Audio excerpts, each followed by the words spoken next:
Recording in progress. Welcome, everyone. We're about to begin. If you can just take your seats. This is a regularly scheduled meeting of the Land Use Committee meeting. I'm Andrea Kelly. I'm the chair. With us tonight in the chamber on the committee, we have Allison Leary from Ward 1, Tariq Lucas from Ward 2. I'm from Ward 3. We have Randy Block from Ward 4. Online on Zoom, we have Andrea Downs from Ward 5, from Ward 6, Alan Lobovitz from Ward 7. We have Councillor Mark Laredo with us too. We have some important staff members tonight. From the Planning Department, we have Kat Kemet and Sandria Berman. From the Law Department, we have Jonah Temple, and I will welcome other people as they come. Also, we have Councilors Julia Maliki and Pam Wright from Ward 3 who are joining us not on the committee but on Zoom for one or more of the projects. So welcome, everyone. The first project we have before us tonight is item number 218-25, a request for a special permit to waive 3 parking stalls at 776 Beacon Street. How we're going to do this tonight, I see Lawrence Lee all ready to go, but I'm going to mix things up a little bit. And on each of these projects, we're going to hear from the Planning Department first, and then we'll hear from the petitioner, and then we'll hear from the public. Planning will give us a little background and frame each of these projects and give us their professional opinion, balanced planning-wise on where things stand. So on this one, Sandria, would you please go first? Sure. Thank you, Madam Chair. I'm going to go ahead and share my screen with everyone. I'm just going to pull this up. Bear with me. Please let me know if you don't see my screen. Hopefully you do now. We do. Thank you. I'll go ahead and begin. All right. So Sandria Berman, Planning Associate for the City of Newton. And we're here to present petition 218-25, 776 Beacon Street, which is requesting a special permit to eliminate 1 parking stall to add a walkway for an accessible stall in an existing parking lot. And it reduces the total number of stalls to 13 where 16 are required. As you'll see from this aerial map, the subject property is in a Business 1 district in Newton Center on the corner of Beacon Street and Langley Road. The property is currently improved with a single-story commercial building containing 2 street-level units comprising 3,977 square feet of space, each occupied by a bank. Zoning in the immediate area and surrounding neighborhood is mixed, including Business 1, Village Center 3, districts, open space, multi-residence 1 and Village Center 2 districts, and nearby uses are also mixed, including commercial, public, and residential uses. The zoning relief again, the petitioner requests a parking waiver to remove 1 parking stall to create a walkway for an accessible stall.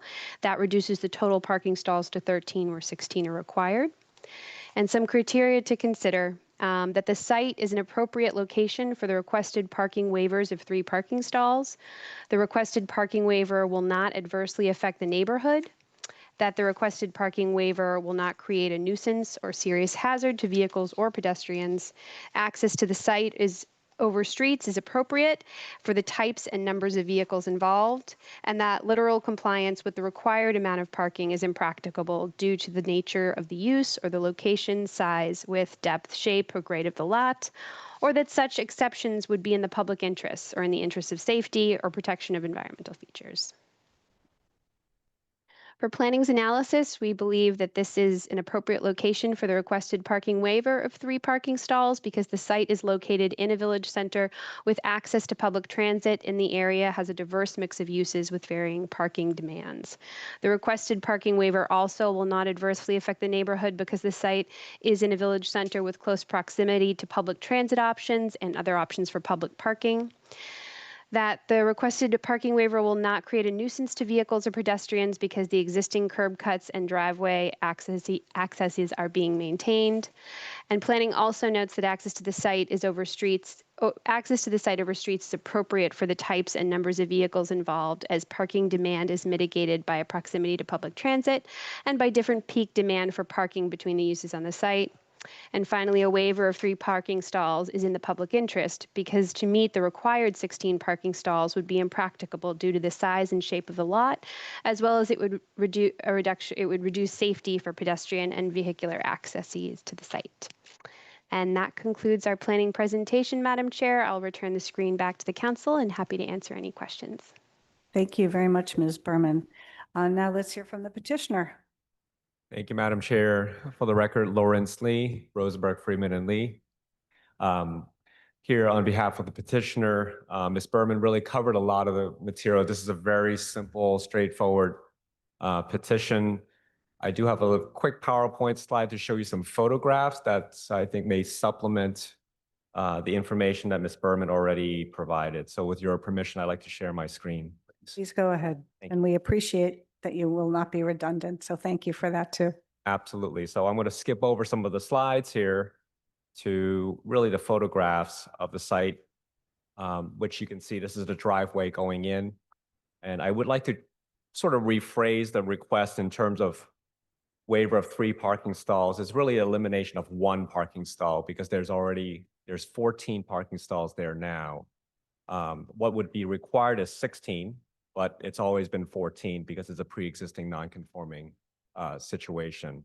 So what you're seeing on the screen right now is actually the parking space we're going to eliminate. You can see it's really right next to the door.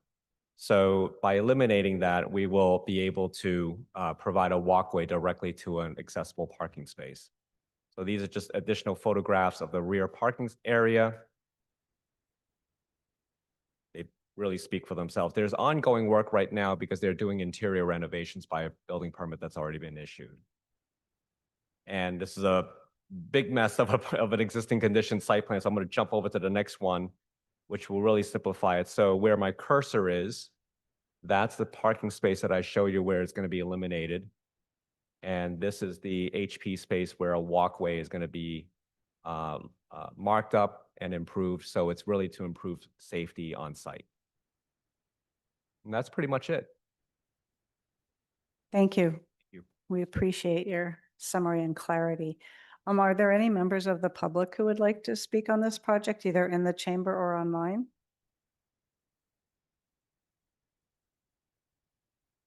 I don't see any. If any of you are lingering, I will still look for you a little bit later. Let's just take that into the committee now. Yes, Councilor Labovitz. Just a clarification of why it's safer. Can you explain that a little bit more? Are we talking about a wheelchair? Probably. Right. It's a designated walkway, right? That's going to be on the ground, and it clears away that parking space that's really right next to the door right now. Right. By eliminating that, you have a clear path right to that door.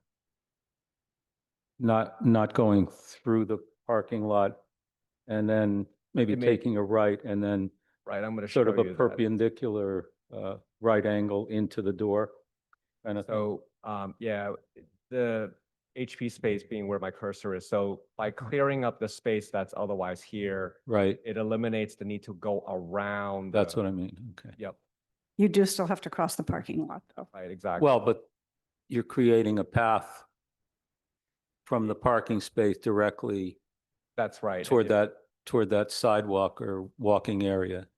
Will that be a designated, like that? Will it be marked? That's correct. Okay. Thank you. Thank you. No other questions. Thank you, Councilor Labovitz. Councilor Leary. Thank you, Madam Chair. When I saw this address, I was hoping you were going to put the Pete's Coffee back. But We miss it. nevertheless, We miss it. and then we don't even have a Starbucks either. So is this bank parking only? Yes. Customers and or employees, Correct. and no shared parking? No shared parking. Are there any plans to reduce impervious surfaces or create a green space or anything like that? Any opportunities there? It looks like you're using it for porta potty storage right now. Right now, yes, but it's just really going to be for parking of vehicles. Okay. So, Okay, well, I was hoping for added perks, but I have no problem with reducing 1 parking space and then making those improvements. Thank you. Thank you. Thank you. Any other comments from councilors? Councilor Labovitz, would you like to make a motion? Move to close the public hearing. All in favor, please say aye. Aye. Councilor Downs, did we hear you? Aye. Thank you. That's approved. And another motion? Move to approve the application. Thank you. Thank you. Ms. Berman, can we see the conditions and findings?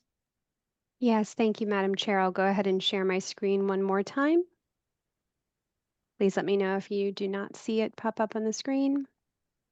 And we have here the draft order for 776 Beacon Street. We have here that the site is an appropriate location for the requested parking waiver. Pardon me, over here, of 3 parking stalls because the site is located in a village center with access to the public transit and the area has a diverse mix of uses with varying parking demands. The requested parking waiver will not adversely affect the neighborhood because the site is in a village center with close proximity to public transit options and public parking. That the requested waiver will not create a nuisance to vehicles or pedestrians because of the curb cuts and the driveway access will be maintained. Access to the site over streets is appropriate for the types and number of vehicles involved as parking demand is mitigated by proximity to public transit and different peak demands for parking. And finally, that a waiver of 3 parking stalls is in the public interest because to meet the required 16 parking stalls would be impracticable due to the size and shape of the lot, as well as in reduced safety for pedestrian and vehicular access to the site. We have the petitioner's information, and finally, we have the standard plan referencing conditions, standard building permit conditions, and finally, the standard final inspection certificate of occupancy conditions. Happy to answer any questions, and I will stop sharing my screen. Thank you very much. By the way, I forgot to mention that we have our clerk, Katie Holden, here. So we welcome and are happy to have her presence too. We have a motion on the floor to approve. We'll take a vote. Counselor Block, Aye. Counselor Downs, Aye. Counselor Farrell, Counselor Kelly, Aye. Counselor Leary, Aye. Counselor Lobowitz, Aye. Counselor Lucas, Aye. President Laredo. 7 yeas, 0 nays, and 1 absent. Thank you. Moving quickly along to our next item, we have number 219-25, which is a request for a special permit to allow 4 attached single-family dwellings to waive the side and rear setback requirements and to allow tandem parking at 11 Parsons Street. Before we hear from planning, I'm just going to say to everyone, in case you're here for this project, that the petitioner has requested a continuance on this, but because the public hearing is open, we're happy to hear from members of the public. We will be continuing this and holding it and voting on it at another meeting, most likely in August. So Ms. Kemet, would you like to give us a little background on 11 Parsons Street? Yes, I will do so now. Let me just pull up my screen. Hopefully that looks good to everyone. Yes, perfect. Great. My name is Kat Kemet, Deputy Chief for Current Planning. This is petition 219-25 for 11 Parsons Street. This is a special permit request to construct 4 single-family attached dwellings into buildings with a few different elements of special permit relief. I'll keep this pretty brief considering this item is not going to be voted on tonight, but by way of a little bit of context, the subject property consists of a 17,678 square foot lot in the multi-residence 1 district on Parsons Street. The site currently has a single family dwelling constructed in 1874. The area is primarily residential with a mix of single, 2, and multifamily dwellings, and the subject parcel and abutting sites are all zoned MR1. The petitioner is seeking to demolish the existing dwelling and construct 4 single-family attached dwellings that will be separated into different buildings. The project needs relief for the use, which is single-family attached, to allow reduced side and rear setbacks, and to allow tandem parking. The proposed parking stalls are also a little bit undersized. They measure 18 feet long, where 19 feet is required in the ordinance. That was not noted in the zoning review memo. So if the stall lengths stay the same when the project is revised, that element of the design will also require relief. When reviewing this request, the council should consider if the site is an appropriate location for the project, if the project will adversely affect the neighborhood, if there will be a nuisance or serious hazard to vehicles or pedestrians, if access to the site over streets is appropriate for the types and number of vehicles involved, and if literal compliance with the parking requirements is impracticable or that an exception would be in the public interest. The petitioner has requested this item be held to make changes to the plan, so we have not been able to review that revised plan as of yet. The revisions are still forthcoming. So we will, of course, review the revised plans when those are submitted, and we're supportive of the changes that the petitioner is looking to make if they think it will make for a better project. And we do recommend increasing the stall length to be that 19 feet, which would be dimensionally compliant. And we ask that the petitioner clarify how the tandem arrangement will function if that arrangement is retained in the revised design. And that is my conclusion, and happy to pull up any plans or answer questions as they may come up. Thank you, Ms. Kmet. We'll get back to you if there are. Let's hear from the petitioner now. Or the petitioner's representative. I'm sure this will be brief too. Thank you, Madam Chair, members of the committee. For the record, my name is Terry Morris, and I'm representing Mr. Tom Zhu, the owner of the property. And we have requested a continuance of the hearing, given the fact that and as a result of what we think was a very productive meeting we had with the immediate abutters recently, that we will be changing the plans and hope to address many the concerns that have been expressed at that meeting, as well as the feedback that we're receiving from the planning department memo. Thank you. Thank you, Mr. Morris. Are there any members of the public who would like to give input or ask questions about the petition at this time? If so, just come to the microphone there. And I'll see if anyone's on Zoom too. Just give us your name and address, please. I'm Tim Teckler from Cross Street, and here with several neighbors. We feel like we've been really patient over the years with 8 two-families being constructed or renovated on a one block. That's over the course of 10 years. Maybe there's one owner-occupied 3-family. We know Newton needs greater density, and many of us support that. But 4 dwelling units and 8-car garage is just too dense for this property. We're organized. We are worried about this, and we're worried about the tandem spaces. It's most likely that people will find the tandem space is very difficult to get in and get out of. They'll park on the street.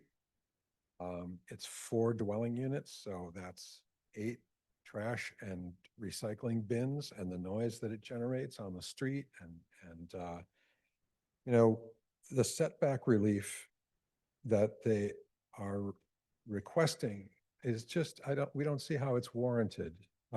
What is the public good in allowing that kind of density? The late meeting that the applicant had with the neighbors, it was a very, very short notice. And the applicant, Mr. Morris, opened the meeting basically saying that we're looking into 3 units, but did not have a plan for it. We were told that this was continued then, and that there wasn't going to be a hearing tonight. So it's a little confusing. It's been a little confusing, and we'd appreciate a cleaner process going forward. If in the future we could meet as a neighborhood with the applicant and look at a 2 or a 3-family, it would be great, with enough time to digest it and to give our comment. I'd also suggest they get some decent architectural advice. Thank you. Thank you, Mr. Teckler. On behalf of the process and where the communications errors happened, I'm sorry that there was confusion. This meeting has always been on our agenda tonight. It's been posted. I'm sorry that you and the neighbors were led to believe it wasn't going to happen, and if that caused confusion and inconvenience to all of you, but I'm happy you're here. So thank you. Any other members of the public? Please come up to the microphone. Sure. Again, just give us your name and address. Thank you. Thank you. Let me speak out something. So I live in the Watertown Street. So the one Could you more give us the important- number, Watertown Street, and your name? Yes, as a neighbor of the 11 Parsons Street. So the one thing I'm more concerned about the tandem parking. I'm sorry, maybe it's just me and the acoustics here. I couldn't catch your name or the address exactly. My name is Winnie. So I live in the Watertown Street as a neighbor. So What I'm number? very 826. Excuse me? 826. 826. Yeah. Thank you very much. So I'm very happy and I very welcome all the new family join our community. It's bigger and make our community bigger and nicer. I like to get some change, also keep some good character for our village, our city. So the one thing I'm very concerned is about the tandem parking. So I have a friend, he live in the somewhere in Lynn, they have a tandem parking. So every time one family has two parking, front and back. So every time they have to drive one car back if the car in front have to move. So it's make very difficult for them. And since then, they all park on the street. So make the street very crowded. I went there many times. Every time I could not find a parking spot to visit my friends. So if we have 8 garage here, 8 stall garage there, I think later family gonna figure out they can park on the street. So look at the street right now. It's very crowded. You can see all the street very narrow. And all the car park there make the street more narrow than before. And also when one block down our street, Carson Street, another street called Adams Street, there's a high volume of accident. So city put a stop sign there. So if you look at the record, you can find 9 accidents before last year already happened in that place. So the car parked there, actually the 11 Parking Street, this family, I met this grandchildren last year, or before last year, the year before. So she came here, visit her grandparents. And that day, another car wanted to get out from the Parking Street to go to the right to Watertown Street. And she wanted to make a left to park on the Parsons Street. So it's a big accident that day. But the lucky thing is she didn't get hurt. But look, even there's no car, only 2 cars make an accident. So I'm very concerned about that. If the car park on the street, I'd be very concerned about the accident and block the way. People cannot get around. So, and also our place, our neighbor, my address with another neighbor with 2 family condo. So we have visitors, we have friends. If the park all this street on Parsons Street, that means we don't have parking place to park. We have to park on the Watertown Street. Thank And you make very that much. Watertown Street is more crowded. That's the one concern I can think about. And also, Excuse me, I should have said at the beginning that you have 3 minutes to speak and there's a time clock. oh yes, sorry about beyond that, but I have to mention that reduce the setback. Also, it's not good for the children that live on Cross Street. They don't have more space to play, to look. That's another concern, but we don't have time, maybe next time. Thank you for your time. There will be a next time. While you're still there, let me clarify. You said there have been 9 accidents at the Parsons Watertown intersection? Not Parsons Street, but Adams Street. That's that's not what we're talking- only one block. Okay, Only one block down. okay. Yes.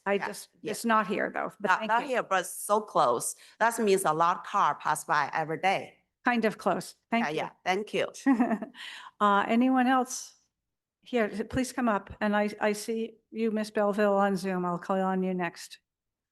So this is Xun from Cross Street. So really, yes, nice meeting you all. So we'll be. Can you give us what number cross street for the record? Of course, we're direct abutter from this property. So really, I think, echo a lot of what, Tim and Winnie has been saying. So really, so this, there were 8 duplex building in the community already. So that's really becoming the character of this whole community. So I understand that you guys have a big vision for this, how the community should be, right? You have a non-plan. But from a resident perspective, we really want to see the development to preserve or elevate this community, not to diminish it, right? And so far, this duplex, 2 houses, really we feel that's a character of this community. We really should not be push anything beyond that. But this lot is not a particular big lot. And a large part of it is not even usable, right? So it's like it's wetland. And think about all those, added traffic, right? So people already brought this up, and also added all this education. Is a school ready? In this climate of even more teachers getting laid off. So is this school ready for it? And there were 40 affordable housing units built 2 blocks away on the Watertown Street already. So there will be a flood of children into the school. Is a school bus ready? Is the school system ready? Right. So what about all those, logistics? So as a resident, we're deeply concerned about this. So really, that's really, I want to express our feeling, and this, I really thank you for giving me opportunity to speak. Yeah. Thank you very much, Shin. Ms. Belville.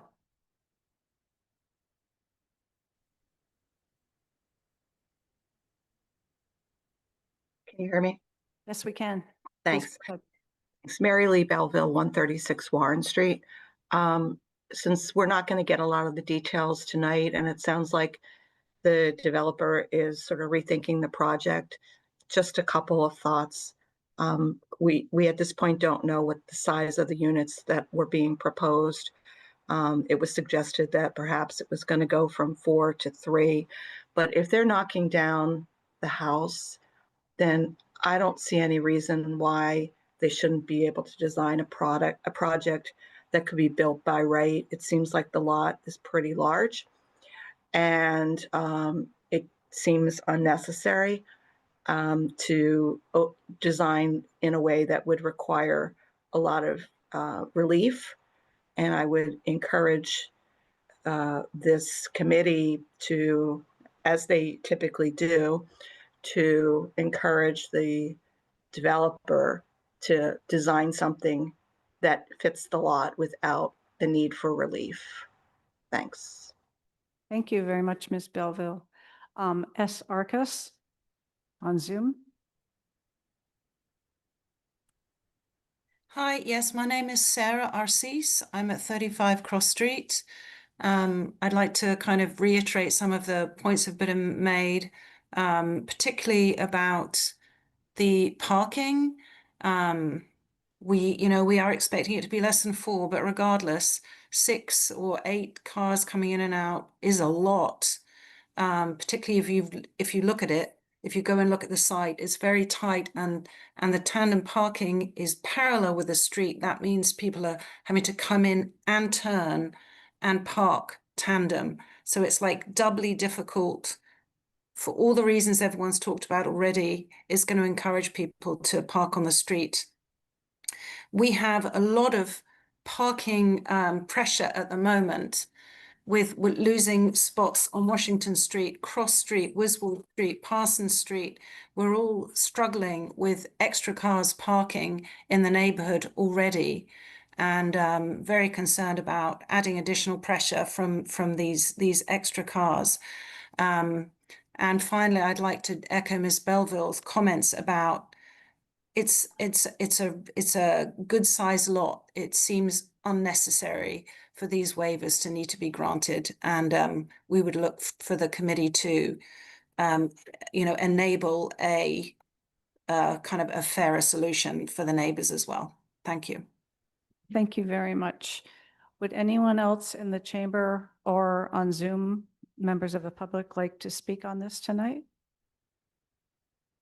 I don't see other hands. So again, it will be continued. You're all welcome to come back when we hear it again. We're going to take it into the committee now. Councillor Lobovitz.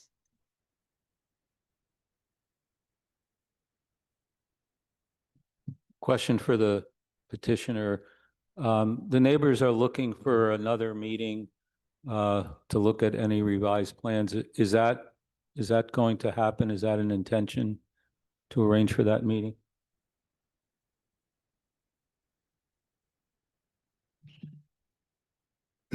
I would like to clarify a few things about the meeting. Mhm. While it is true that we went into the meeting saying that we were contemplating reducing the number of units to 3, by the end of the meeting, we made it clear that we were going to reduce it to 3 and that the only question was the configuration of those units. We did also commit, we said that by continuing this matter, that we did not expect it to be taken up before September, and that we were pledged to meeting, using the intervening time to meet with them again. That was expressly said that we would be meeting with them again before we submitted any plans to the planning department for review. Is there a plan to meet with them after a new plan is developed? I guess that's my question. We want a set of plans that we, as Mr. Tesler had basically pointed out, that they need a set of plans to basically look at for us to have a meaningful conversation. So what he's asking is, after that set of plans is available, will you be having another neighborhood meeting to talk with the Correct. neighbors? Yes. That was made clear at the meeting. It will. Okay. I'm not sure, Counselor Lobovitz or the. No, rest it of us wasn't that. clear to me. If possible, I'd like to be able to attend that meeting. Certainly, I'll So let if you I know. could be notified about it, thank you. Me too. The Ward 3 counselors would like to be informed of that meeting this. We made that commitment, Madam Chair. And be sure the woman who lives on Watertown Street who spoke is included on the list. I'm not sure if she was That's part of. Maliki as well. I know she's on screen. And right, the And three of us would like to be in. Council Wright as well. I see her on screen as well. You're very welcome. Thank you. Counselor Lucas and then Block. Thank you, Chair. Mr. Morris, thank you for agreeing to host another neighborhood meeting and listening to the community feedback. I have no questions right now on the project because it's going to change. My only request is to planning and Ms. Kemet. When this comes back, I presume you're going to have to produce another planning memo. Can I just make a request that you provide the by right alternative in the memo? If you could do that, please. Yes, we can do that, Counselor. Thank you. I'm all set. Thank you, Counselor Lucas. Counselor Block. Thank you, Madam Chair. My questions are directed to the Planning Department. You've heard public comment that we've all heard this evening. And I gather you found that you had no objections to the plan as proposed. So how do you respond to the public's concerns? How do you evaluate them? And how does that play a role in your recommendations to us? I think we evaluated the project as proposed and found the use to be consistent with the area. And I think by reducing the project by 1 unit, we would still be supportive and still find the single family attached use with 3 units to be consistent with the area. So I have no additional concerns if they reduce it by 1 unit. Sure. Well, thank you for that commentary. But I assume you'll fully evaluate it with a whole new layout and site plan with an open mind when it comes up, and not assume that you're necessarily approving it without seeing it, correct? Certainly. And I mean, we haven't seen the plan. This is really, we know what everyone else knows at this point, which is that it's going to be reduced to 3 units. So I couldn't really speak to what the layout is going to be, what additional relief or reduced relief might be part of it. So it's sort of tough to speculate without a set of plans to respond to. Well, I wasn't thinking about speculation. I was thinking about proposals for tandem parking, the proportional impact of 8 additional cars on this street, and how you evaluate that, because it doesn't sound like it works its way into your memo. So that's all I have for now. I look forward to future discussions on this. Thank you. Perhaps now that we've also heard those concerns from the public, perhaps planning will address those in their next memo with a new plan. Any other comments or questions from Land Use Committee members? Councillor Leary. Mr. Morris, will will the change substantially impact the stormwater report that we have there or impact that? And I was wondering also about, you're removing 5 trees. There was no, I didn't see a tree permit in the packet, but I did see your plan. What was not brought out was probably 1/3 of this site is governed by the Conservation Commission Order of Conditions.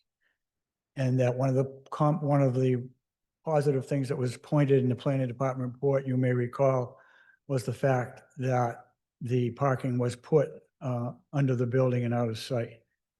It does not affect the stormwater conditions. And if anything, if we had to make any significant change, it would result in going back to the Conservation Commission, we would certainly do so. But at this moment, we don't see that to be the case. With respect to the setbacks, one of the things we did point out, especially to the people behind us who butt us on Cross Street, that we were keenly aware of the setback of the 4 units presented. And then one of the reasons why we're going to reduce it to 3 units was so that we could increase that very setback. Because of all the people who came to the meeting who are most impacted is those 2 abutters to us on Cross Street. And we intend to ameliorate that situation with the hopes that we will not need a rear lot setback relief. Okay. That actually wasn't my question, but that's good information. I think your question was, does it affect the stormwater? There is no, it does not. Oh, the stormwater and then. And the trees, there tree, are 2 trees, there I are was 2 wondering if you had reviewed this with Mark Welch at all. trees. One of the, by moving that last building, we're actually going to save at least one of the 2 trees that was the only Okay. trees to be removed. Does Cheesecake Brook run right under, is it run through the property? Is it underground yep. there or where is it? We abut it. You abut it, okay.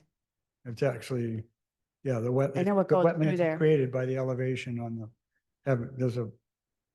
there's a lower elevation to the left of the property. Okay, and does that property have a history of flooding? Does it have what? A history of flooding?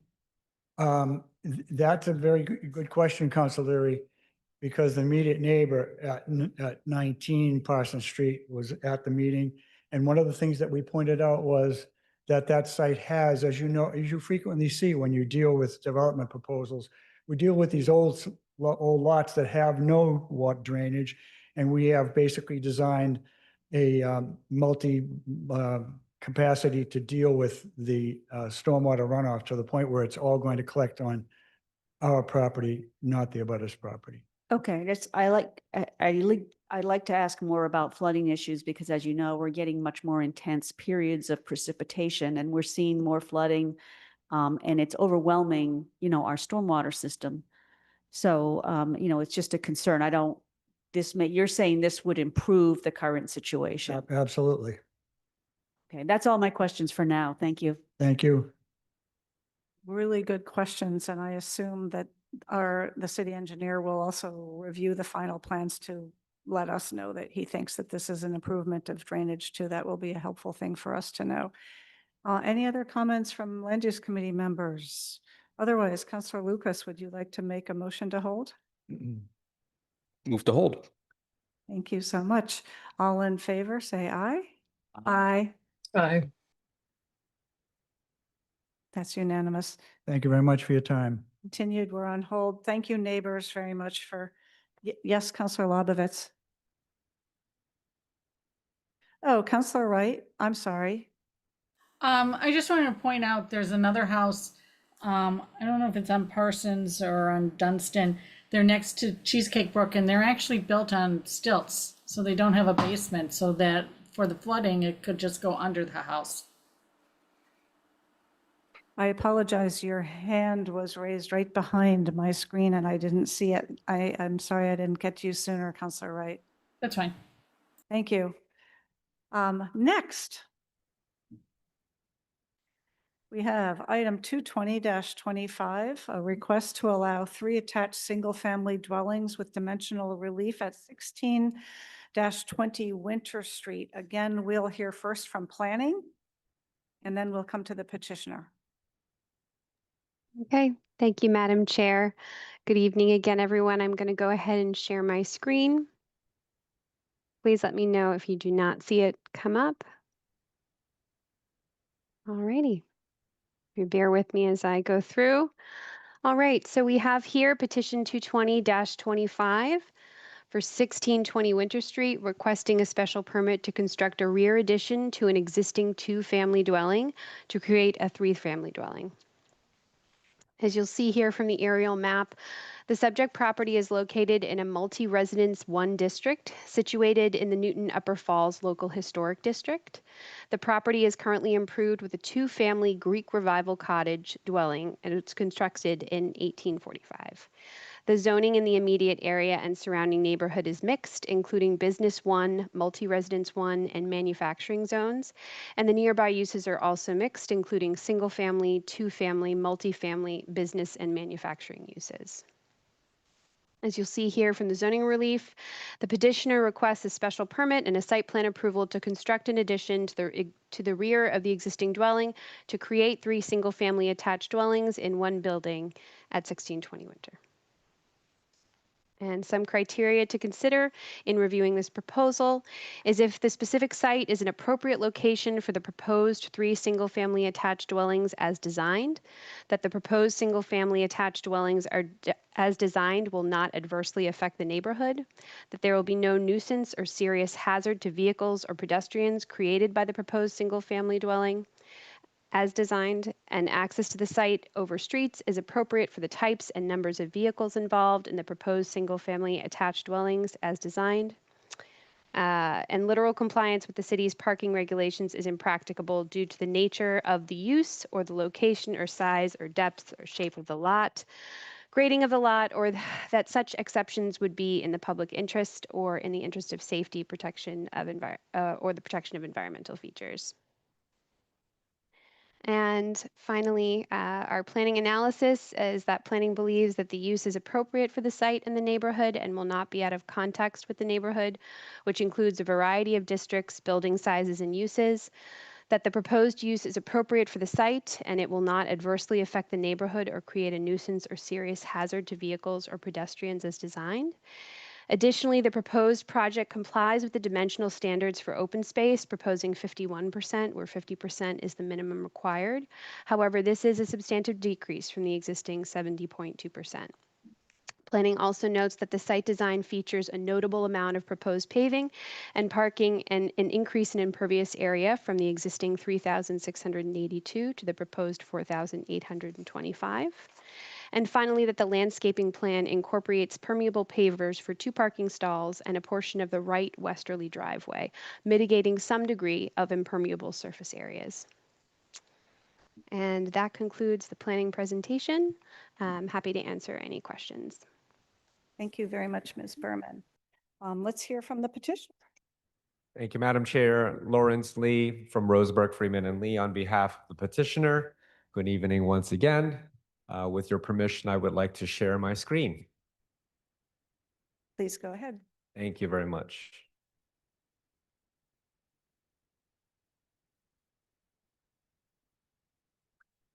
Okay. So here we are in the Upper Falls Historic District.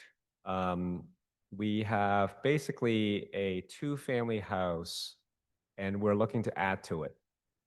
So the project, as Ms. Berman indicated, is located right in the heart of the district with various sizes and shapes of properties and lots with multi-families and mixtures of uses and so forth. It's noted that High Street is actually at a much higher elevation. As we are familiar with this area, it slopes downwards on Winter Street down toward Chestnut Street and then towards the river there. Some basic site information. We have over 11,000 square feet of land, 1 zoning district. The project has been vetted by the Historic District Commission, and we do have a certificate of appropriateness. There were 4 public hearings that were held. and various changes were made, lots of discussions. Basically, again, we're putting an addition to the rear unit. Here's just a copy of the approval that's in your packet. Rendering of the proposed building, which is really a refurbish of the existing building. So the next picture shows what is currently there. Obviously, we're not demolishing the house and we're fixing it up. And what you're seeing from the rendering is what you, after the finished product. Here's another rendering looking at it from Winter Street. This is the front of the building.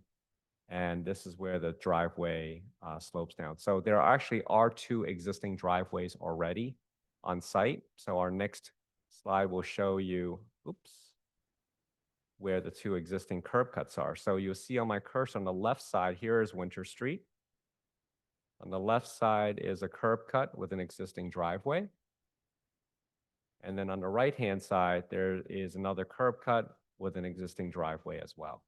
So we're going to be using that for access and parking purposes. I'm going to zoom in a little bit on this one. This is the proposed condition site plan, and I want to point out the outline of the existing building on this. So you can follow my cursor. This is where the existing building ends, and this fill-in is really the addition of the third space to make up the third unit. Zoom back out.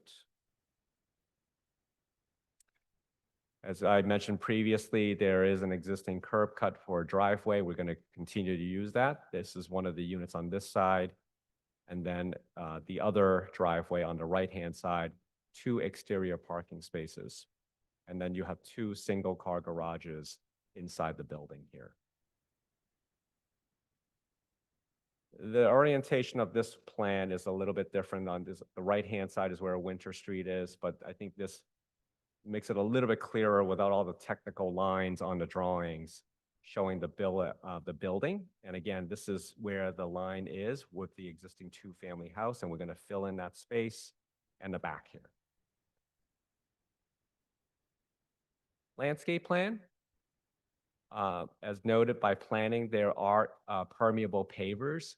So there's permeable pavers with the parking spaces, certain portions of the driveway, the front curbing area, and then the patio. So those are all permeable pavers. Elevations. This is the front elevation, looking at from Winter Street. I can zoom in if needed. That's helpful. Rear elevation. And you can see that the building slopes downward. So that's one of the comments that was made by the district commission, was they really wanted to make sure that the addition is subordinate to the main house. And this, I think, really tells a better story over here. So the roof line, you can tell in the back, is way lower than the existing roof line. And this is the other side elevation. The height of the building is 27 feet. So you can see this over here. When you see, if you were just to look at the zoning table, it appears that there are a lot of waivers and you think this is a giant project we're doing. But in fact, we're really just adding on to an existing house. Once you change the use from a 2-family to a single-family attached, different dimensional requirements are applied, and what would otherwise have been a pre-existing condition that's perfectly fine becomes a waiver, even though nothing is being changed. So with that, I am going to turn the mic back to you, Chair, and answer any questions you may have, any slides you want as well. Thank you. Thank you, Mr. Lee. Before the committee talks about it, we'll see if there are any members of the public who would like to speak or ask questions. Anybody on Zoom here to talk about 16 to 20 Winter Street? I don't see any hands right now. If you are here and want to speak, raise your hand and hopefully we will catch you. I'd like to, by the way, welcome Counselor Bill Humphrey, who has joined us on Zoom, John Oliver, and Raina Getz, who are all here to hear more on this project. Let's take it into the committee. Hold on, Chick. Did we hear from planning? Oh, no. Let's hear from planning. I think I apologize, but I did my presentation prior to Mr. we- Lee. We did it first tonight. I flipped. We the did. order I of can. things. But we don't need to Happy hear to from go them through it one again. more time, but No, we don't need to go again. It's confusing because we've been doing it another way recently, but switching it back to planning first and petitioner second. So did you hear everything you need to hear? Okay, now let's take it into the committee. Any committee members have questions or comments about this? Please raise your hands. Yes, Councilor Lucas. I followed guess by I'll Mary. go first. That's why you had your hand up. Okay, yes, that's exactly right. How you doing, Mr. Lee?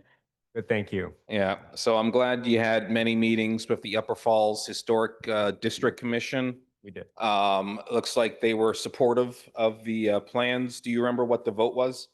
Yes, I can go right back to the decision. It's right on the slides. You had a slide for that. Yep. Better. And I'm going to go right back to it. Proof. Right there. There. So Judy was is a neighbor. Yeah. So she had to abstain, but otherwise is unanimous. Okay, good, thanks. So yeah, as you know, the Historic District Commission, I used to be a member of one, as you know. They look at, certain things and they don't look at several things that are not in front of them. And for us, it's the exact opposite. There are things that we don't look at, like building materials, design standards, things like that, where we're looking at impervious space, lot coverage, number of stories, things like that. So I was reading the planning memo. Your impervious space is increasing from 3682 to 4825. That's an increase of about 1,200 square feet of impervious surface. Your total square footage is going from 4233 to 7325. Is that difference the entire addition? Because that's about 3,100 square feet of new building, let's just call it that. Is that right? Is that what the size of the addition is? In terms of footprint? Yes, I believe that is the case. Mariana is on the call. Mariana, would you be able to confirm that for us in terms of the footprint that's being added? And maybe what will be helpful is the visual aid. I'm going to pull up my slide showing the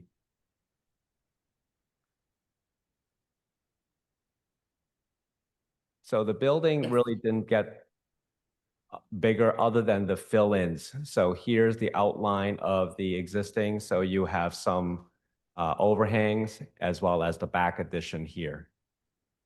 Yes, basically, that is a big addition to the site, 3,100 square feet for one unit. That's what you're adding, one unit, 2 units to 3 units, and you need a 3,100 square foot addition.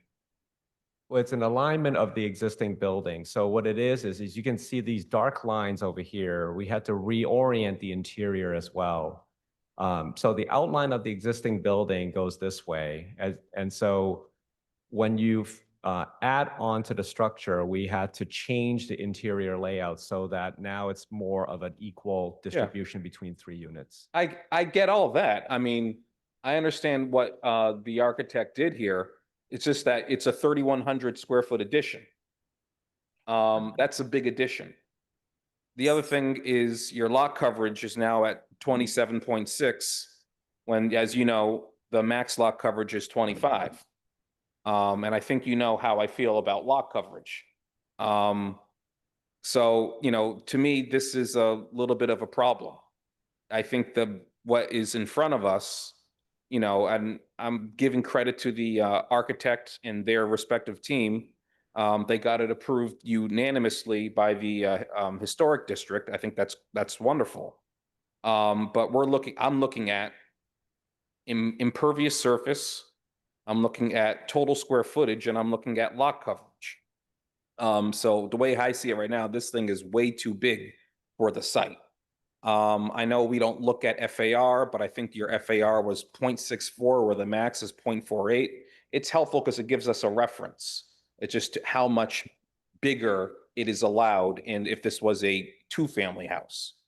The other thing is, do you know what the by right alternative is for this project?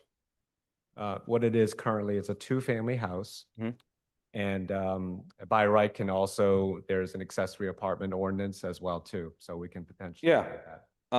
So, you know, basically where I'm at is impervious surface and total square footage. And then if you fix the total square footage, your lot coverage will probably go down. So that will take care of that. But that's where I'm at right now with this project. Thank you. Thank you, Councillor Lucas. Councillor Leary, followed by Councillor Block. Thank you very much, Madam Chair. I think Councillor Lucas brought up some important points, and I won't repeat them, but it would, I agree with his points there. Mariana. What are the size of the 3 units, Mr. Lee? Let's see, they range.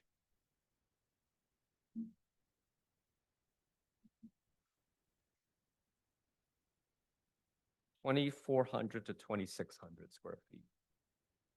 And this includes the basement garage areas as well too. So it's an all-in number. Speak to the mic. Oh, I'm sorry. It includes the basement area as well too.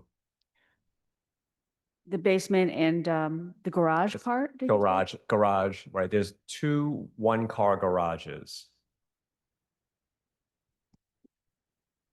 And it's 3 units? 3 units. 2 one-car garages? Right. So the third unit number 2. So if you see my cursor on the screen there, this is an existing driveway. So we're going to use the 2 parking spaces for this unit, 2 exterior parking spaces. Unit 2 will have a parking space here. This is a garage door for unit number 1. And then the second space will be here on the exterior.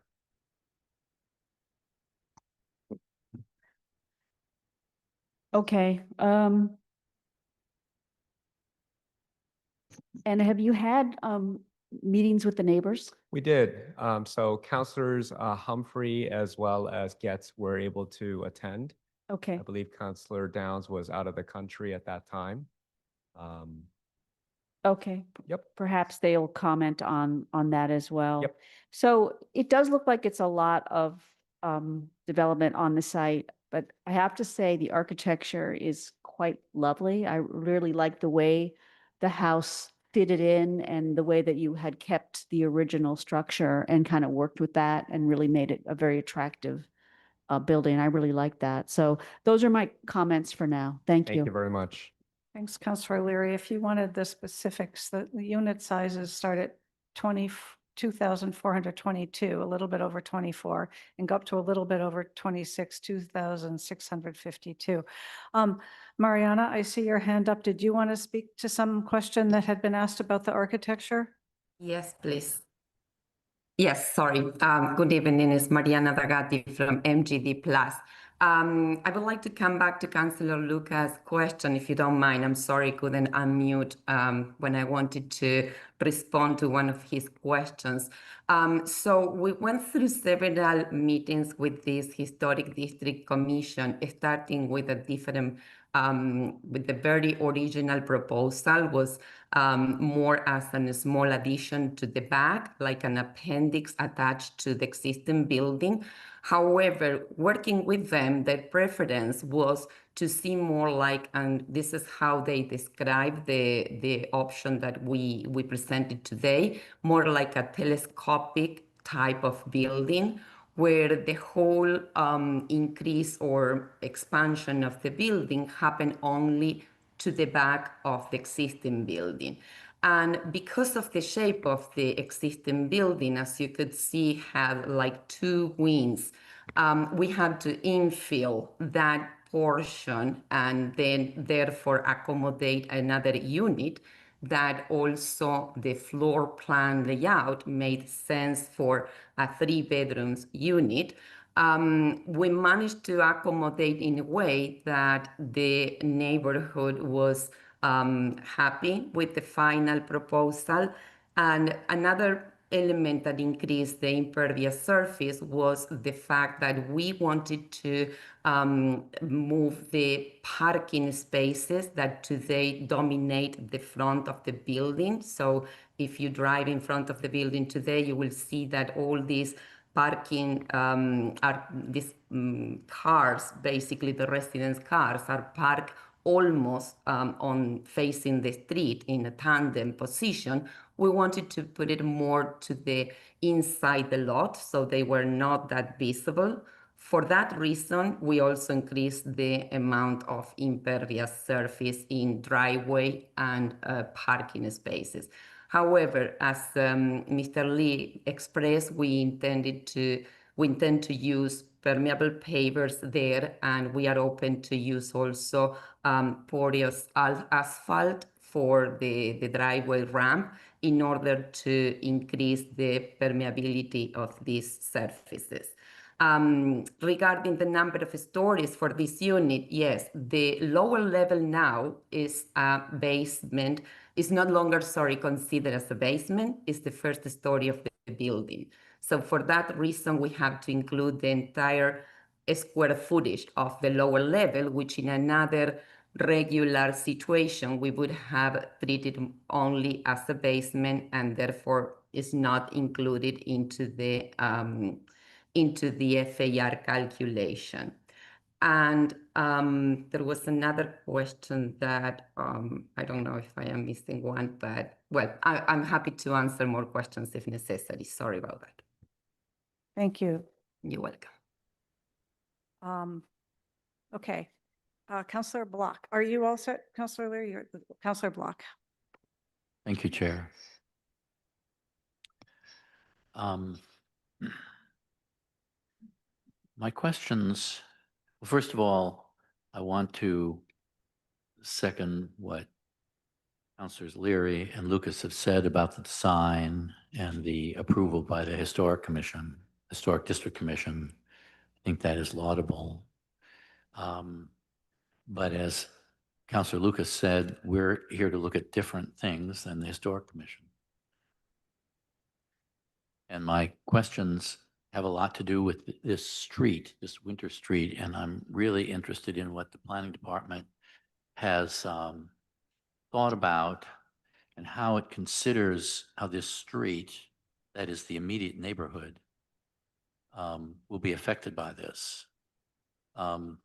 This street is 1 block long, connecting Chestnut and High, 2 thoroughfares through Upper Falls. So it is a cut-through street, receiving, I gather, a large amount of traffic already. And it's unusually narrow. And I'm wondering, especially the sidewalk, if the Planning Department has taken into account the unusual sidewalk design that's on the side of the street where this development is being proposed. Are you aware of that? And do you have any thoughts about how this will affect that? Ms. Berman, can you address Councillor Block's questions here?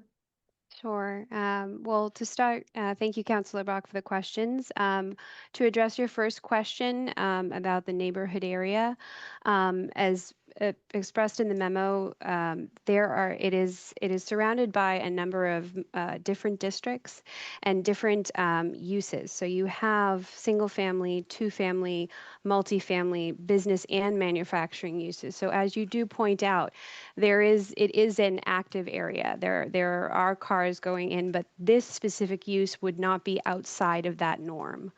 With respect to the sidewalk question, I apologize. I'm unfamiliar with the layout that you speak of. I'm not sure if there's something specific that you're concerned about with regards to that sidewalk. Is it a concern for pedestrian safety, or could you be a little bit more specific? Yes, very much so. Sure. At the corner of Winter and Chestnut, on this side of the street, the sidewalk is really not passable. It may be 2 feet wide, and it expands to regular sidewalk size after the building on the corner. So if you're on this side of the street and you're walking towards Chestnut, as a practical matter, you need to cross the middle of the street before the corner to get over to the other side where you've got a regulation sidewalk. I'm sure this is grandfathered in from some distant time when this was one of the very first developments in this city. So the position of vehicles that are parked on this street relative to the pedestrians and how they're going to have to navigate this is already questionable, frankly. And if you haven't visited this street, I strongly recommend it. When there are cars parked on one side, 2 cars can't pass one another on the rest of the street. It's not wide enough.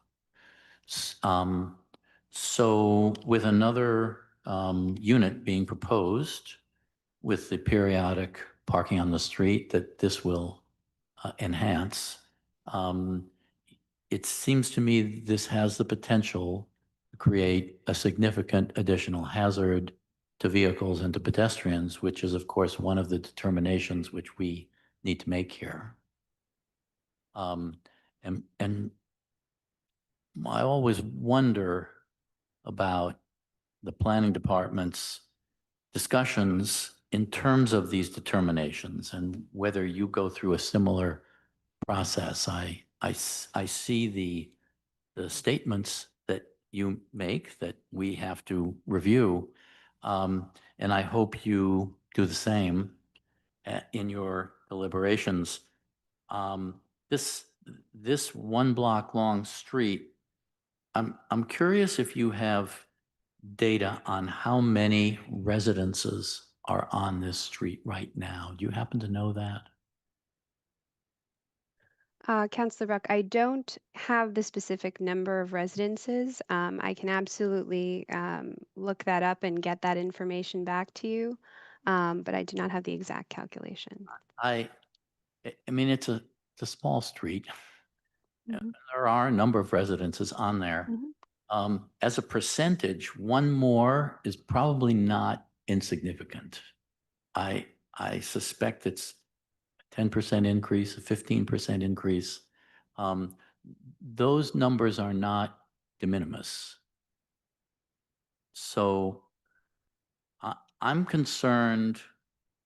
not concerned about the architecture of this building and how that's going to appear. I trust the judgment of the Historic District Commission. I'm concerned about this street, and I'm concerned about the immediate neighbors, and I'm concerned about the people who have to drive through this street and walk through this street. On the other side of Chestnut, there's a small commercial area. I think there's a hair salon. I think there's a accountant who has offices there. There's 3, maybe 4 businesses, and patrons can't park on Chestnut, and they can't park on Quinobaquin, which is on the other side. They park on Winter Street. So the pressure on Winter Street is a lot right now. And I think in the planning department's analysis of this street, I wish you would take all of these factors into account. This is the immediate neighborhood of, I mean, I'm not sort of going, not going beyond the parts of Upper Falls that are immediately affected by Winter Street. And I think we're undervaluing what's going on here. I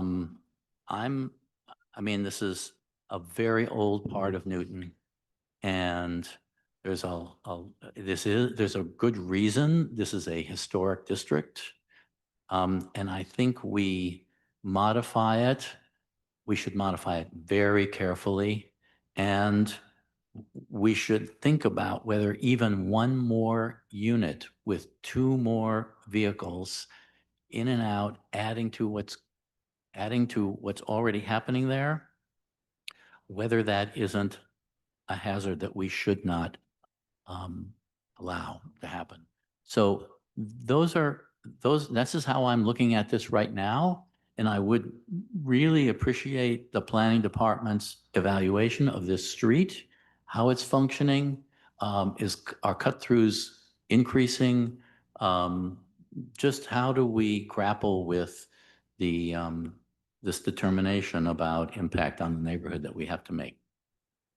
That's it, Madam Chair. Thank you, Councillor Block. Councillor Lobovitz. Could we pull up the plan, the site plan again? Would you like the existing condition site plan or a landscape plan, Councilor Lebowitz? No, the site plan for the renovation, for the addition. You showed it before. Okay, I'll go back. Yeah. I can find that. From Lawrence Lee's deck from his presentation. Yeah. Will this work? Or would you? Like Yeah, that's fine. Okay. That's fine. Zoom in on. Can you explain the parking arrangement for unit, I guess it's unit 2? It's hard for me Unit to- 2 is, Yeah. what it basically is today, it's a tandem parking space for unit 2. So it's noted on the site plan. I'm going to zoom in further on this. And you can see unit 2, 2-car in tandem. Mhm. That's noted. That's basically what it is currently. So is there the same concern that had been expressed before about tandem parking, where in order for the one that goes toward the back of the property, the one closer to the street would have to pull out for the other one to get out? Is that the Well, case?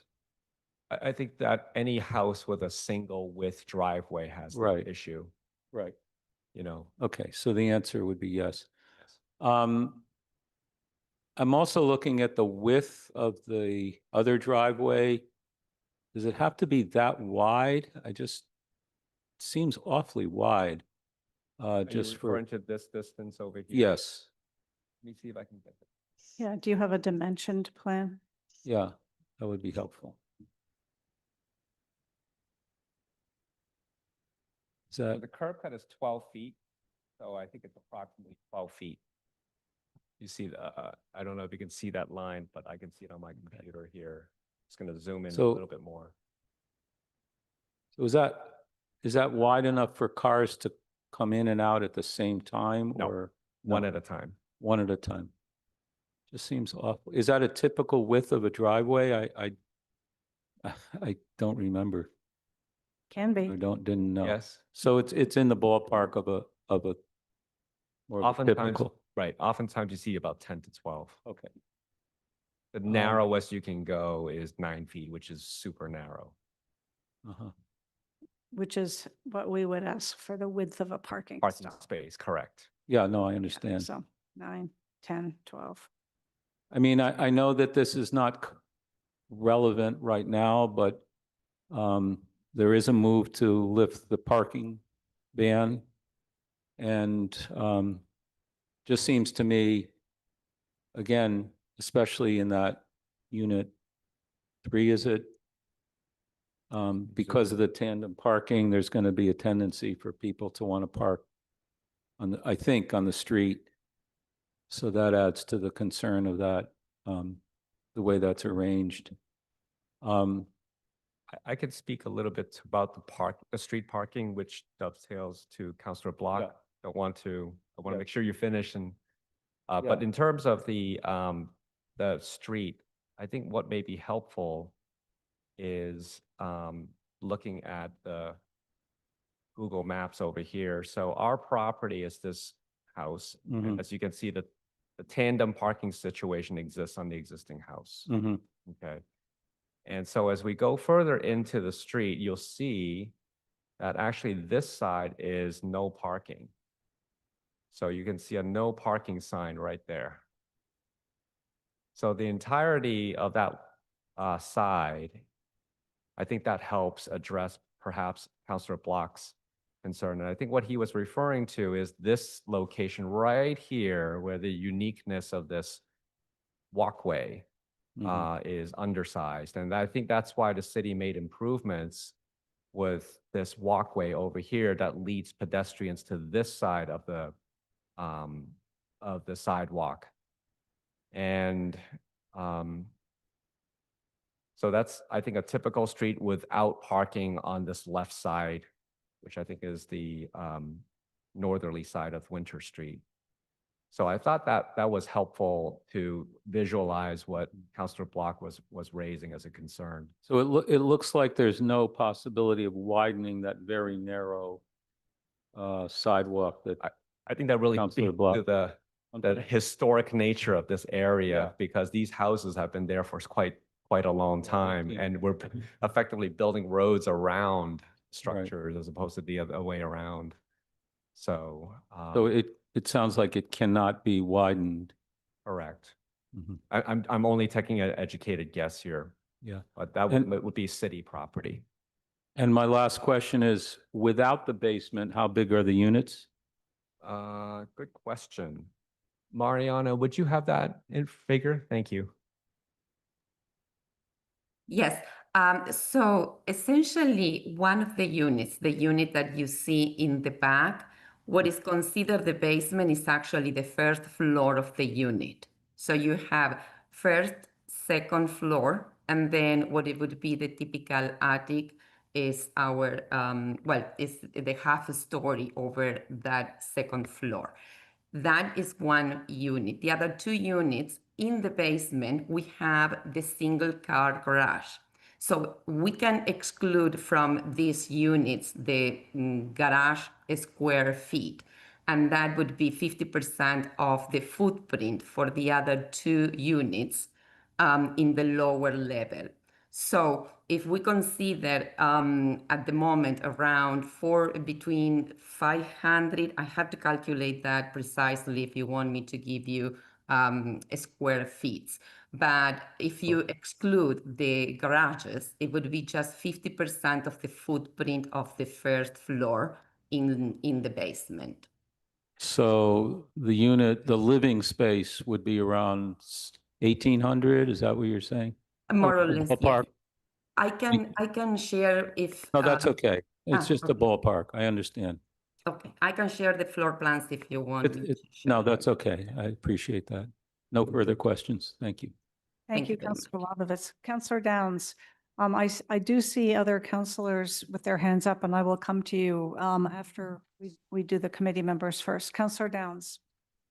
Thank you, Chair. This is my ward. I am happy to entertain questions and comments from other councilors first and then come to this.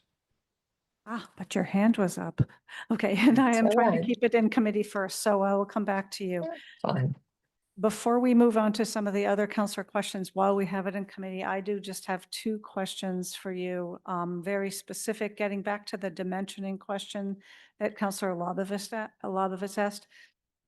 I would think you could narrow that driveway to 11 feet, save a foot all along the edge. If you're trying to reduce the pervious surface, that would probably be still a very reasonable thing to do. What are the dimensions of those tandem spots for Unit 2? And it looks to me by the site plan that those people will be backing out into the street, although the photo you showed had a car facing out. So the people who are living there now must back into their driveway, Good ready to front out. Great observation. I didn't even pick that up. I would assume that most people would pull in front and then have to back out onto Winter, which sort of in a way gets to Councilor Block's question about safety and all, but I'm curious to know the sizes of those stalls. They are 9 by 19, and if you want to see it on the plan, I could show it. Yes, I believe you. Thank you for that. Thank you. And another thing that I read about and saw, but we didn't discuss it all here tonight unless I was distracted and missed it, was there are a couple of retaining walls at 4 feet and more. Would you tell us something about, talk about those retaining walls and show us where they are and why they're needed? Absolutely. Let me just find the Zoom on my laptop here and share. 'Cause that is one of the things we consider here. Okay. I think, are there 2 or 3 walls at 4 feet or over? So there actually is an existing retaining wall to the left. So this is the left driveway, which actually shows the 9 by 19 dimensions right here. So you can see the grade goes up substantially from this retaining wall. Our property line is right at this 154 number. So if you see this black, dark black line, that's our property line. And so currently there is a retaining wall here and it slopes upward. So that's one wall. Here's a retaining. Maintaining or retaining that retaining wall. We're maintaining it. We're not. You're not touching it. We may be fixing it up if it requires, but we're not changing anything else.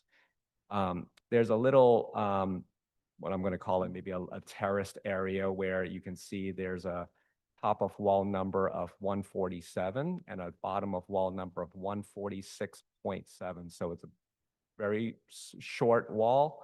And then if you add these together, you have a bottom of wall on this side with some stairways going down to the yard of 141. So the way the ordinance reads basically is if it's within a certain distance, you 25 feet. together, correct? And then in the very back, this is with Ms. Neville as the neighbor. This is an existing wall. You can see the wording here, existing retaining wall that we're going to rebuild because it's not in great condition right here. And how tall is that wall? That is, you're really testing my vision, this one too. I'll get the top of wall number, which is at a bottom of wall of 142 and a top of wall of 147 here. 5 feet high.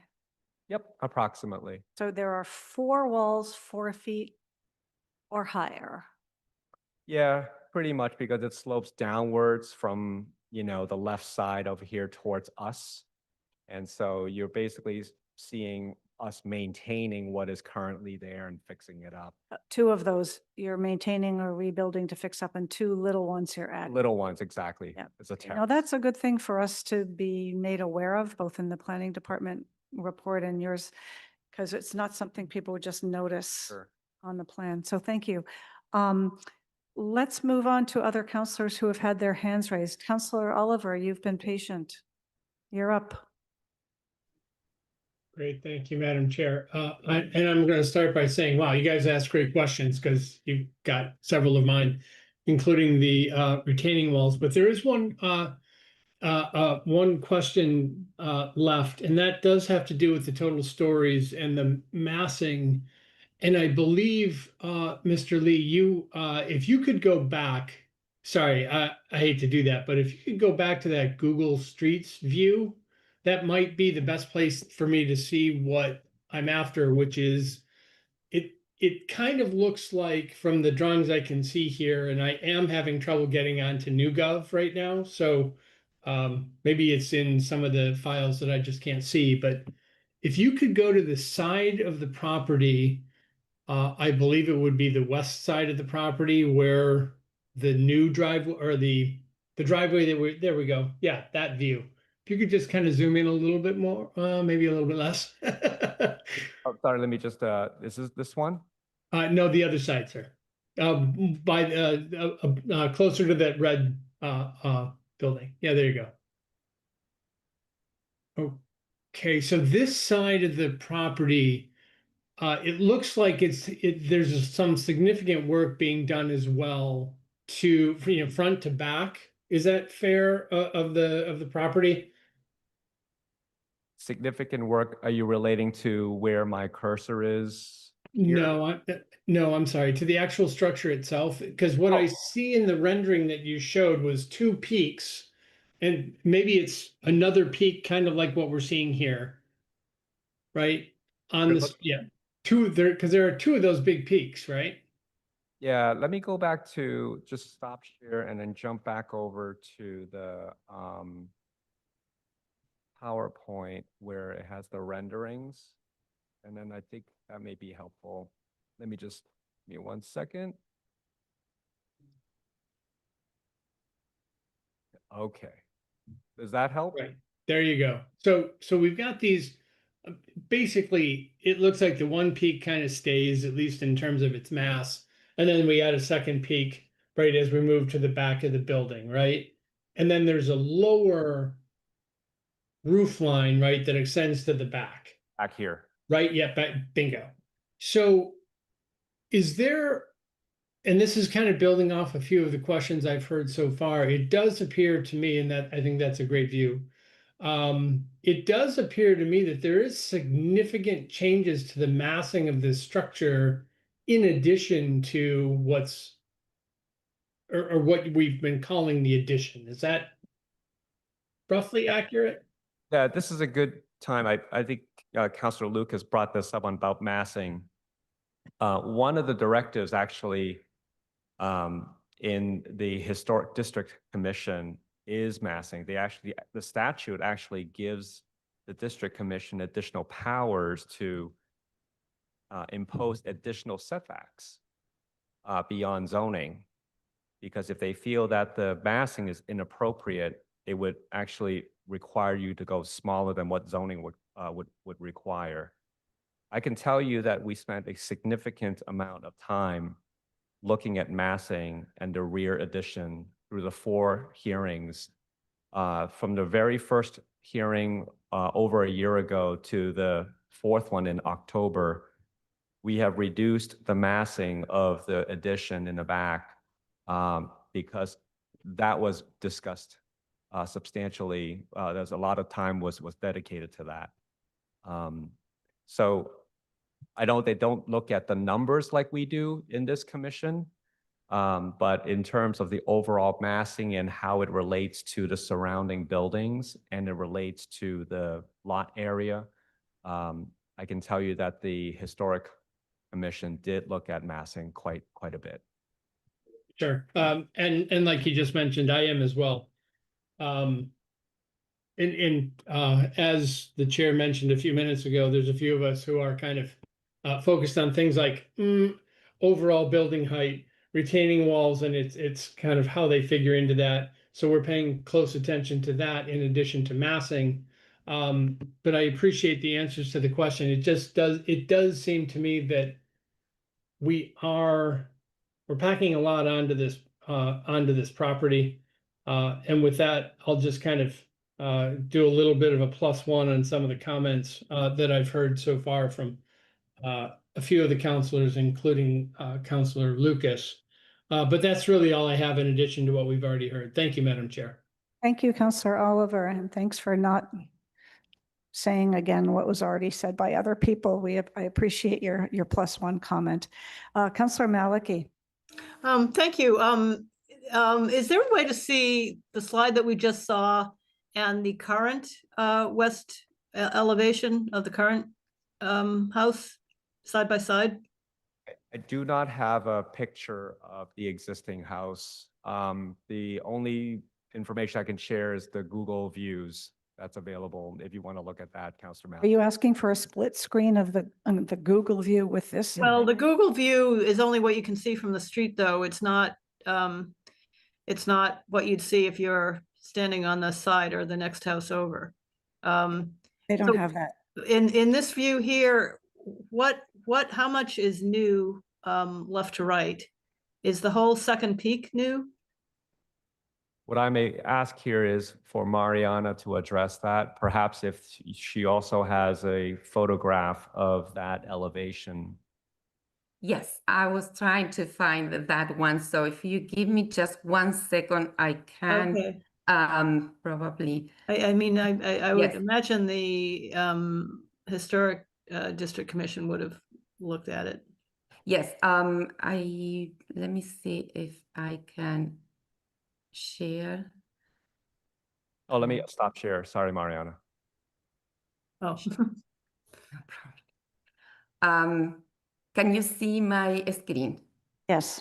Yes, okay. So this picture is taken from the back of the property, of the existing property. And regarding the new addition and what we have created as new from the existing building, the existing building has, like, as I said, almost 2 wings in the back. And that gable roof section that is facing the street. So what we are proposing is infilling this between the 2 wings. We went 12 feet from the edge or the back of this wing towards the rear of the property, 12 feet. And then we created more like the attic space. This is a 2-story, I would say, extension of in the existing building. This rear portion is only 2-story. We added 1 more story within the roof, within that gable peak that you saw. So I don't know if I should enlarge a little more so you can see that essentially our garages are in this portion of the building that you see today here in the lower level. From our proposed design, in this section where my cursor is, here is where we are proposing the 2 car garages. And then this existing story plus the roof section that I would say is the top portion of our addition. From this back of the property, our new addition, we committed to 12 feet from here towards the rear of the property. Okay, yeah, that's very helpful to understand. I guess my impression on this is, I mean, I think the reason it looks so massive is that you're not preserving the existing height of the rear wing. You're going up a full story. Correct. Even though the what you're calling the basement is really functionally like a first floor, except for well, it's like a first floor garage and a first floor living space. That's right. And the retaining walls, you can see here in this corner, Councillor, that there's a significant difference in the grade, from the street level when you go to the back of the property, in particular to the left side of the lot. Yeah, it seems like you're going up and you're going back and creating, I guess you said it's between the unit 3 is between 2,400 and 2,600. Yes, correct. The size of each the unit? units Yeah. will be in total, including the garages. I guess that seems awfully large to me. That's, bigger than my house. The other question I wanted to get a better understanding of, I was trying to figure out what's happening in that space to, basically it would be to the left of what we're looking at now. There seems to be, from the Google Street View, a pretty good tree buffer along the property line between this and the property to the west. And I would like to understand better what's happening to that. Are those trees coming down and being replaced by sort of a hedge formation? Is that what's happening? And are there any grade changes involved in creating those 2 surface parking spaces that appear to go right up to the property line? Maybe what I can do is show you the existing condition site plan. Yeah, I'm trying to look at, one versus the other, but they're 90 degrees off, or, Yep. So I think maybe this would be helpful. Here's the existing condition site plan, and I'll go around the property. So on the left side, these trees, some of them are on our property, some of them are not. We're not touching any of those. Mm-hmm. And you can do the work on the wall, any repair work on the wall that's needed without impacting those. Certainly, right. And the trees can be damaging the wall, we don't know, but we will certainly look into all of that and talk with Mark Welch. And you will have an arborist, obviously, right? Yes. You have to. Yeah. We're required, right. So you can see that the trees are all along the perimeter of the site. So any tree removal is very minimal. I guess the ones I was wondering about, it appears there's a conifer and a deciduous in the area. I call it the notch area, kind of as we're looking at it now above the notch. That's where the new parking spaces would be. So are those the conifers going to go? So I think one tree here will be this one where my cursor is, Councilor Yeah, Mallon. right. This is on the neighboring lot. So this would be the one that we would impact. If we have to cut that down, we would have to replace it. Yeah, and then the one in the neighbor's property, how large a tree is that? I do not have the data on that on this plan. Okay, because that's going to need a tree save area and a protection plan. Correct. That's all part of the tree permit that's required for, any of the tree permits. Yeah, and I don't see any of that in NewGov yet. No, that's, we don't usually get to that point. That's only if after the special permit, if it were to be granted and in the building permit stage, prior to the building permit being issued, a tree permit is required. Yeah, see, I'm finding this whole approach a little backwards where people are coming in for the tree permit after the special permit, and I'd like to be looking at what's in the tree permit application before we vote on the special permit. Which we actually normally do. At this point, we usually see as part of their landscape plan, what trees are planning to be removed. Right. And I don't see that. Also, I thought part of the result of that situation in Nonantum that was we were going to make top of wall and bottom of wall a lot easier to read without having to zoom in 5 times. Are you all set, Councillor Malik? Yeah, I think so. Thank you. Thank you very much. Councillor Getz. Okay, let me unmute and let me also Are turn on my, yes, I'm here now. Yes, I did attend the community meeting and Councilor Humphrey was there as well. I think one neighbor was concerned about the trees specifically and, just the sense of privacy with the proximity of that driveway. So I do think that that's, something that needs to be resolved. But he would remember better than I would in terms of any other concerns that were raised that evening or that, at the community meeting that happened, recently. There is significant grade change on this lot. I'm seeing a 12-foot grade change from the front of the lot to the back of the lot. I'm also seeing that the FAR increases 42%, which is pretty high, in terms of just looking at abutting properties and what the FAR is for those properties. The one across the street, 1319, who seems to have the same owner, the Historic Chestnut Street LLC, came up with a FAR of 0.48 for a 2023 construction of condos. So this is, in the past, did we not look at zoning as well as abutting properties and what their FARs were? I mean, I'm just sort of vaguely remembering that was taken into context when you're considering a special permit. I didn't see any of that information. So I'm a little curious about that, that we don't get a sense of, what is the FAR of abutting properties? Is that normally done? I wonder about that.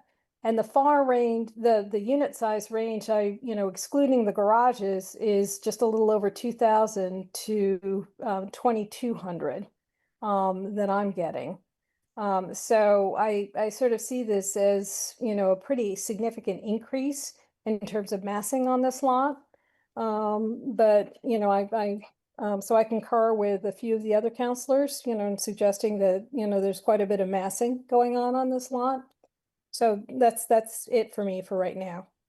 Thank you, Councillor Getz. I wonder if Sandria Berman would like to address the FAR question, its relevancy, and whether you do look at abutting or nearby properties in terms of context. Thank you, Madam Chair.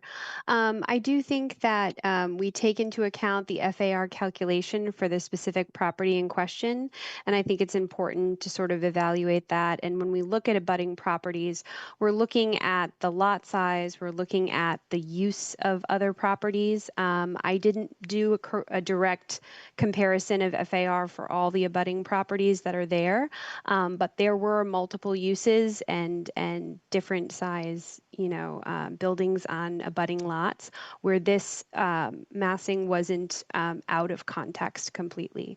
But I'm happy to provide a more detailed FAR list of abutting properties if that would be helpful in deciding on this petition. Thank you. Madam Chair, this is Kat. I just want to also add on, we often don't have all the information we need about abutting properties in order to accurately calculate the floor area ratio, which doesn't actually apply to this project, but just more broadly speaking, FAR is calculated differently for single family attached as opposed to single family. And we would need to know the size of the basement, first floor, second floor, things like that. So it becomes a little more complicated when you're asking us to calculate the FAR for properties where we don't have all that accurate information. Just putting that out there. No, we understand that. Thank you. As Councillor Lucas pointed out earlier, we know that FAR is not relevant to this petition and this zone, but it is sometimes helpful as a way of thinking about size and scale in context. And I understand that you do not always have information to get you that for a abutting property. So we're aware of that, and thanks for stepping in to add a little more, but I think we're clear on that. I wanted you to answer the relevancy question, particularly for Councillor Getz, who's not on the committee, or people who are listening who don't know all of this yet. Sometimes we ask questions that we know the answers to in order to make it clear for other people. So thank you, planning, for stepping in on that. Councillor Humphrey, are you all set? Councillor Getz, then you were done? Yeah, if they could just sort of ballpark some of the FARs around, even though you're saying it's not applicable to this specific petition, it's helpful in terms of understanding the massing of abutting lots. I think you were heard on that. I'm not sure that's possible in this case, and we'll leave it to planning to figure out how to respond to that. Thank you. Okay, Councillor Humphrey, thank you for your patience. Thank you, Madam Chair. So as Councillor Getz mentioned, she and I did participate in attending the community discussion. Not a lot of anything came up one way or the other. So in that sense, it wasn't particularly eventful or anything. And I didn't hear significant, lengthy concerns raised. So I'm just reporting that to the committee members. I did want to make some observations on some of the things that have come up since, I'm the ward councillor for this ward and very familiar with these streets from, walking around or just door knocking or whatever. So a couple things. One, I think it was helpful to see that sort of photo from almost the rear of the lot, because, if you looked at just the Google Street View thing at the front from Winter Street, you might think, oh, this is a small little, cottage practically. And then you realize once you see the back that actually it's already relatively large. It's not quite as tall, obviously, as the proposed thing, but it's still fairly significant in size already. And so, as I think they had explained in their presentations earlier, a lot of their design was sort of almost closing off and extending the shape of things that were already there to then get to 3 units. I think the massing question is an interesting one. I actually tend to be in the school of thought that FAR type of metrics alone don't really tell us a lot about the feel of massing. Something can be quite large without feeling massive, depending on the design and the look of it. And I think that is where we are fortunate that the Historic District Commission had an opportunity to weigh in fairly extensively on that point. And, you know, at least from the diagrams and some of the renderings, it looks like it's contextually appropriate visually to the area, which I think is nice. I also would, if some of the counselors who had raised questions about sort of the context and the massing aren't familiar with the area, it would be good to go check not just Winter Street, but High Street, and kind of look back along some of the driveways, because that has been a real sort of hotbed area in the last 10, 15 years for not necessarily new builds. In a lot of cases, it was these type of extension projects.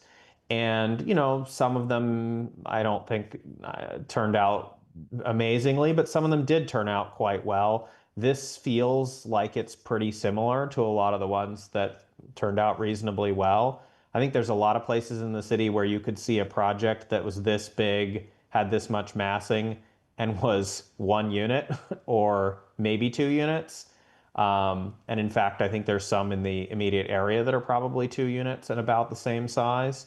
And so it's nice, I think, to have that they landed on 3 units and again tried to sort of contextually match it. And as Councilor Getz pointed out, you know, it's an interesting site in terms of the drop off there and everything. And so it's a little bit unusual compared to a lot of places in the city.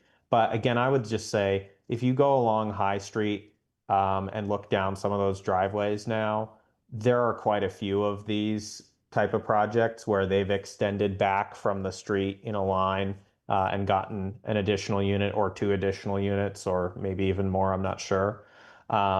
And for the most part, I think those did work out. So at the moment, it seems like this fits with that. So it's not like it's coming totally out of the blue. I definitely hear the concern or question in terms of like the parking situation or the passing traffic and things like that. And I think that's an important thing to be asking about. I'm not persuaded at the moment that it's quite as dire of a concern for the immediate area or businesses nearby as was maybe suggested. It can be a little bit tight there sometimes. Like I've had to park occasionally nearby, you know, on High Street or something like that, and it can be a little bit tricky. But it's also the type of thing where I think generally people who are parking there are familiar with the area and are used to figuring out, okay, I need to like maneuver this way or that way to make it work. So, you know, 2 additional units. Yeah, it's a tight street. There's no parking on the other side, as the attorney pointed out. I'm open to the idea that that's an area of concern, but I'm not really convinced at this point that that would be a deal breaker on it. So those are just some thoughts and observations that I'm hoping are helpful to the committee, given my familiarity with this immediate neighborhood. Thank you. Yes, thank you very much, Councillor Humphrey. Nice to have you join us. There should be more in Ward 5 before you're done, so we can see you more often. Thanks.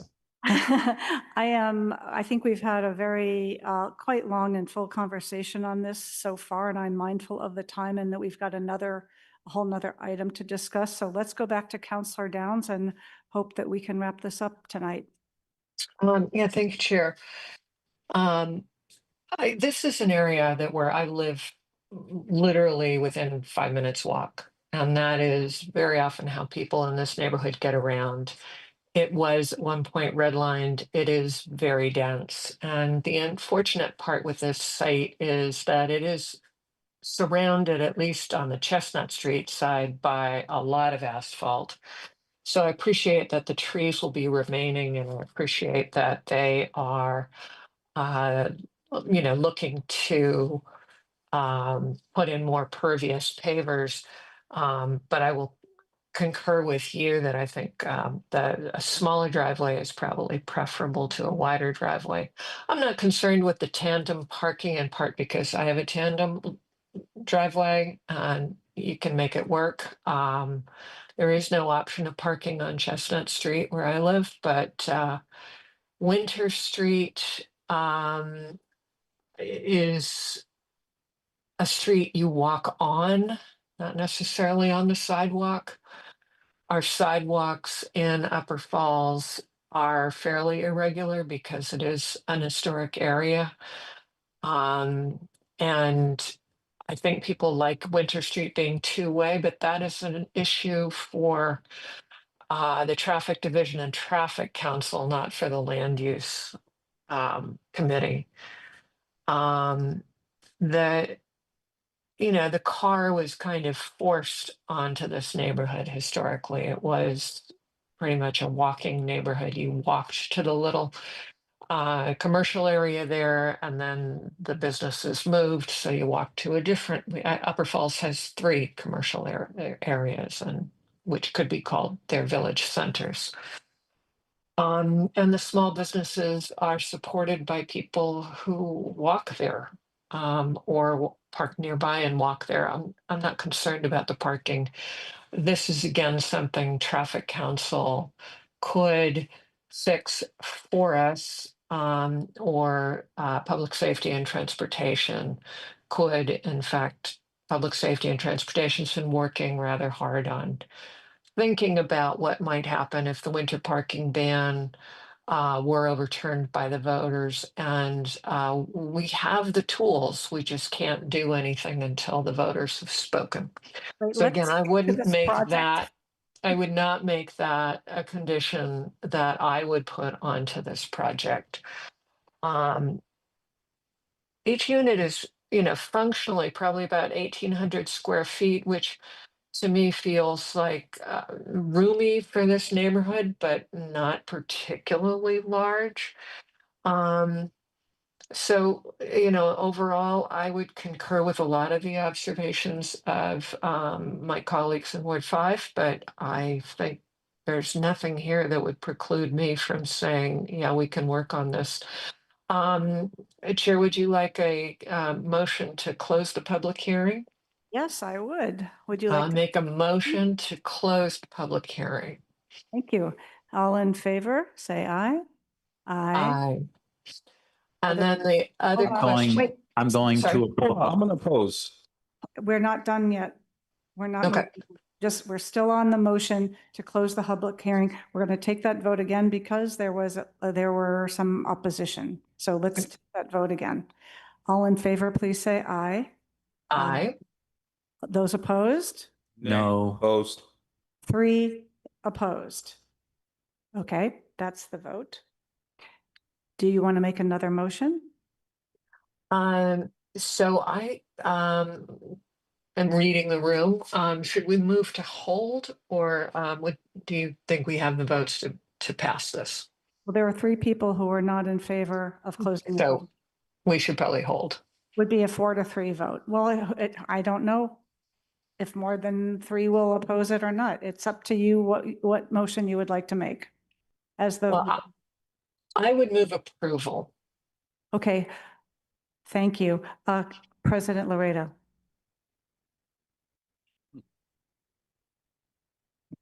So if I have 3 colleagues in the committee who want to hold the item to see further things developed on it, I certainly support that because I like it when land use items can come as cleanly as possible to the full council.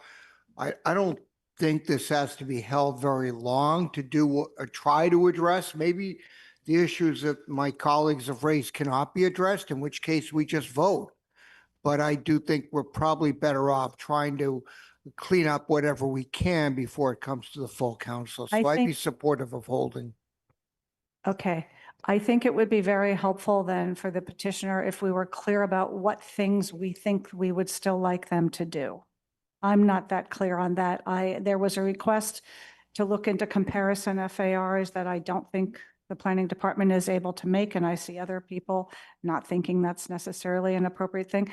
You are willing to narrow the driveway by a foot. We're not clear about one tree being removed. Members of the committee, are there other things that you think need to be worked on further? Yes, Councilor Lucas. The 3,100 square foot addition. That's a big addition to the existing 2-family home. There are 3,100 square feet that are being infilled, but there's not a unit of that size, correct? That is correct. I understand that, but it's the whole big addition of 3,100 square feet, which would also bring down the lot coverage. So you would like them to look into reducing the size of the addition? Anyone else? Counselor Block? I'd like planning's analysis of this street. This is not the petitioner's responsibility. This is our responsibility. What How kind this, of analysis or data are you looking for on the street? That is something they can get. I will write a memo on that.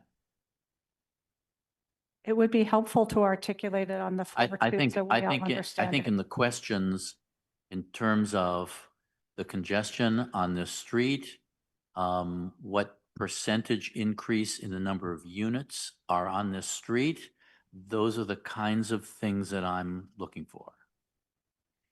Okay, And I'll be glad to elaborate. in writing or now? Writing. Yes. Okay, I think we're definitely going to, Counselor Downs, would you change your motion to a motion to hold?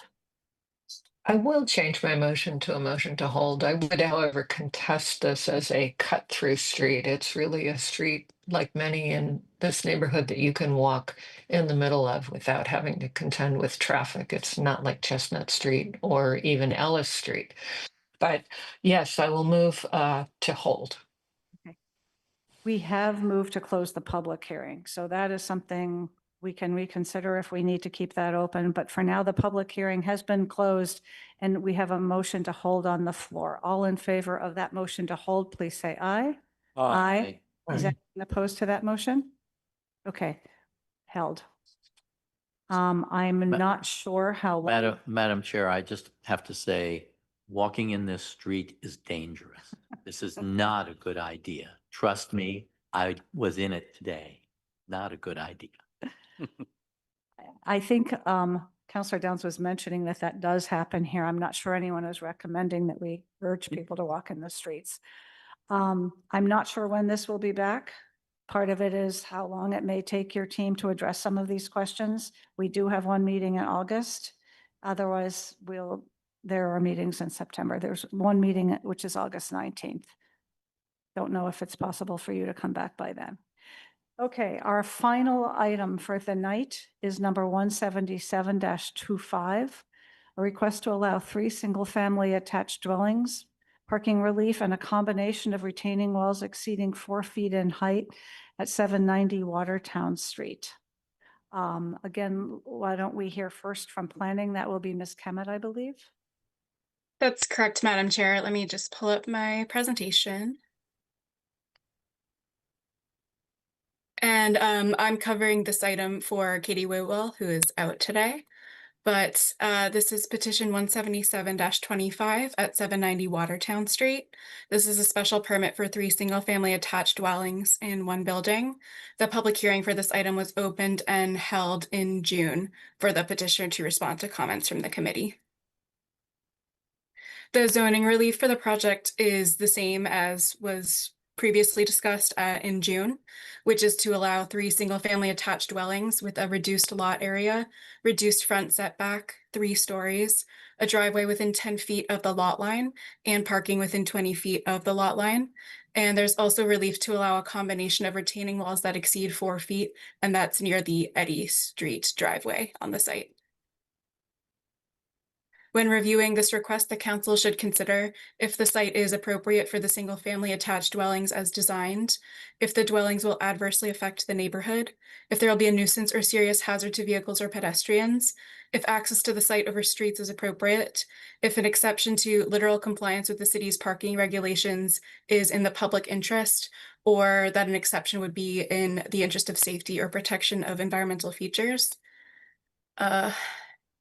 Just a few more.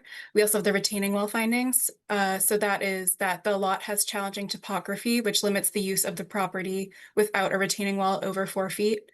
The walls over 4 feet in height will not adversely affect the neighborhood, and the walls over 4 feet are the minimum height necessary to allow the property to be reasonably utilized. For project updates, overall, the site plan is largely the same as was previously proposed in terms of the footprint of the building and the parking areas. The height has been reduced slightly from 34.1 feet to 32.3 feet, which is a reduction of approximately 1.8 feet. The FAR has been reduced from 0.71 to 0.70. That's a reduction of 17 square feet of floor area. One recessed balcony along the side elevation was removed, and the patio was reconfigured along that same side elevation opposite Eddy Street. And the landscape plan indicates that both driveway areas from Watertown Street and Eddy Street will be constructed from permeable pavers now. In terms of the planning analysis, staff believe the proposed use is appropriate for the site and the neighborhood. It does have a reduced lot area from what is required by the ordinance, but this lot is one of the larger ones in the neighborhood. There are 2 units on smaller lots along Albemarle Road, so one additional dwelling unit above what is allowed seems appropriate for this location. The associate city engineer has reviewed the previous iteration of the project for compliance with the stormwater ordinance. The project has now been slightly reduced in scale, so it doesn't need to undergo an additional review at this stage. But if the project is approved, it will undergo review again by the engineering division when it comes to a building permit. And the Historical Commission waived the demolition delay based on the previous submission that was seen in June. The petitioner will appear before them again with the revised design on July 24th. So that hasn't happened yet, but later this week they will take this before the NHC. So that concludes the updates for this project, and happy to bring up plans or answer any questions about that. Thank you, Ms. Kemet. Let's hear from the petitioner again. Thank you once again. So I don't think I need to introduce myself again. So with your permission, Madam Chair, I'm going to share my screen and really quickly go through the presentation. I'm not going to go through the entirety of what we had previously done. So we were here with you on June 17th. Perhaps you could highlight the changes. Absolutely. So we then will to- certainly do that. Thank you. First few slides in terms of reorienting ourselves here at the corner lot of Eddy and Watertown Streets. And I can come back to any of these slides with an MR1 zoning district where single and 2 family uses are allowed. We do have grade changes from Watertown Street down towards Eddy and towards Cheesecake Brook. And this is where the conservation area that's impacting our property. Those are the lines. We have an order of conditions that the Conservation Commission has already approved. Some site information in terms of what Ms. Kemet had indicated that we had previously obtained, also Historical Commission review approval. But because of the slight changes to the design, we will be going back to them on the 24th. Here's an updated landscape plan. A few things that I want to point out is, as Ms. Kemet pointed out, the driveways now are going to be with permeable materials. We put that in the landscape plan. The patio on this side, on the left side, is reduced. So previously where these bushes are was the patio, but we cut it back from based off of the request of our abutter. The other thing I do want to point out is that there's, because of the electrification ordinance, we do have to locate where we think the electrical transformer is. That really does impact the setback requirements of the project. So to the extent where we're really needing any type of front setback, really this is the reason where my cursor is right here. So with this, I'm going to turn this over to Mark Sangiolo, who is the architect, and he can go over some of the changes of the building from previous. Good evening, everyone. Thanks for having us.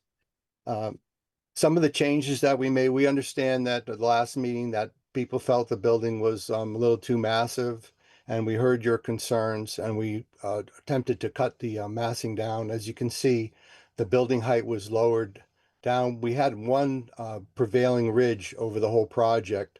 So when we lower it down approximately 1 foot 2 inches of the main ridge, as you can see in this top drawing, And then we stepped the building back from the street and also terraced the roofs down. So you end up on the left-hand side as we're looking down Watertown Street with a reduction in height of like 2.5 feet, something like that. So if we scroll down more, so some of the other things that we did were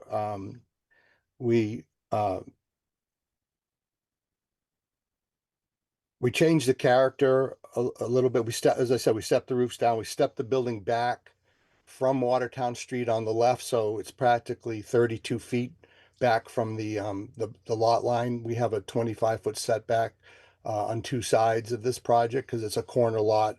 One good thing about the project is it has quite a bit of frontage, so that helps the obviously the massing of the house. The bigger the lot the house sits on, the less imposing it's gonna look. These two slides, you can also see how the height reduction helps the massing a lot. Anything you do in height really has a big impact on the massing of a structure. I think a lot of architects realize that. Then some of the other things we did, we eliminated the center gable of the existing house that faced Watertown Street. It kind of made this big kind of predominant thing in the center of the building. So we're going with a more low-key character, something a little more vernacular, fitting in with the rest of the neighborhood. So we have now clapboards and corner boards, and the windows are divided lights. We double hung windows and etc. So that's about it for the changes that we made. I mean, even with the original scheme that we came in with, which was a little more a little more modern, a little more active design. This one's a little more subdued, which is fine. So I think we're happy. You can see in this elevation where the roof's terraced down now, and that I think helps out a lot.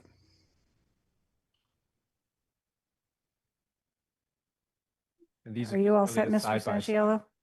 Yeah, I mean, I was going to add just that even on the other design, our firm, we always strive to try to do something interesting with the massing, not creating one giant block building. So you see, even on the different elevations, are stepped back and pushed and pulled forward and backward to try to relieve the massing.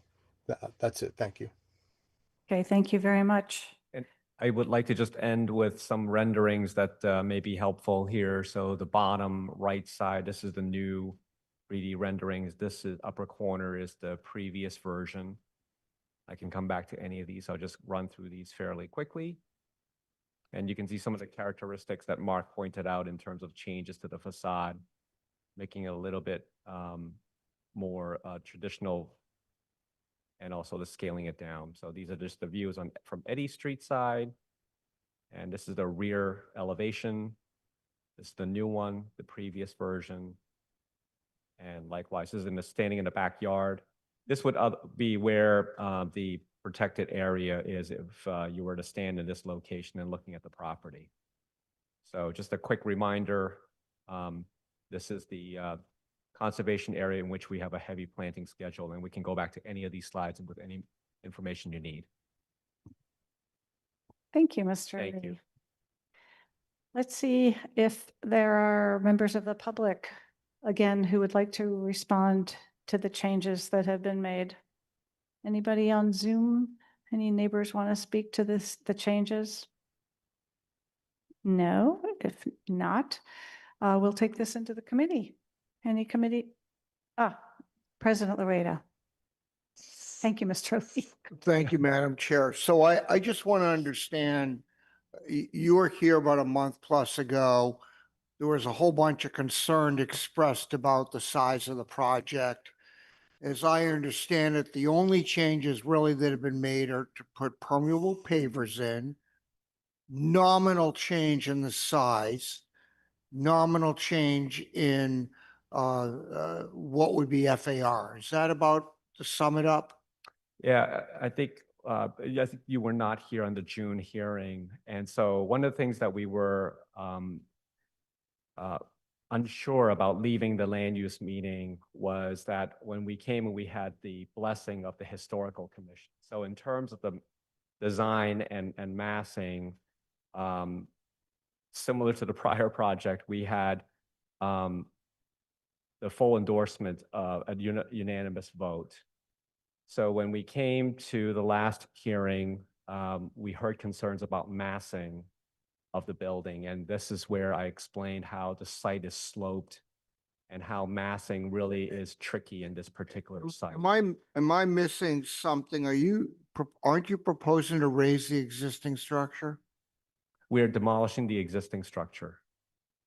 So you started talking about for the historic commission. That's correct. So And they had no issue with you raising the existing structure? correct. So we had permission to raise the existing structure. We went back to them actually several times to look at the design of the property, the proposal. What you saw previously in the 3D slides was actually what they approved unanimously. So I want to understand from planning because, I kind of read between the lines a little bit in your memo, which says, well, this is really much more square footage than we have elsewhere. But if you kind of look way down the street, it's somewhat similar. So if I looked in the immediate surrounding properties, is this taking a lot more lot coverage? Ms. Kemet? I can't speak specifically to the lot coverage. This is slightly bigger in terms of the massing than some of the other buildings in the area, but it's not really out of context, I think is where we landed. What about the FAR? Seems like it's far greater than would be allowed by right. It is greater than what would be allowed by right. That dimension does not apply for this project, but it does appear slightly larger, which we did note in the It's memo. like 0.71, right? Versus 0.48 is what's allowed by right. That's correct.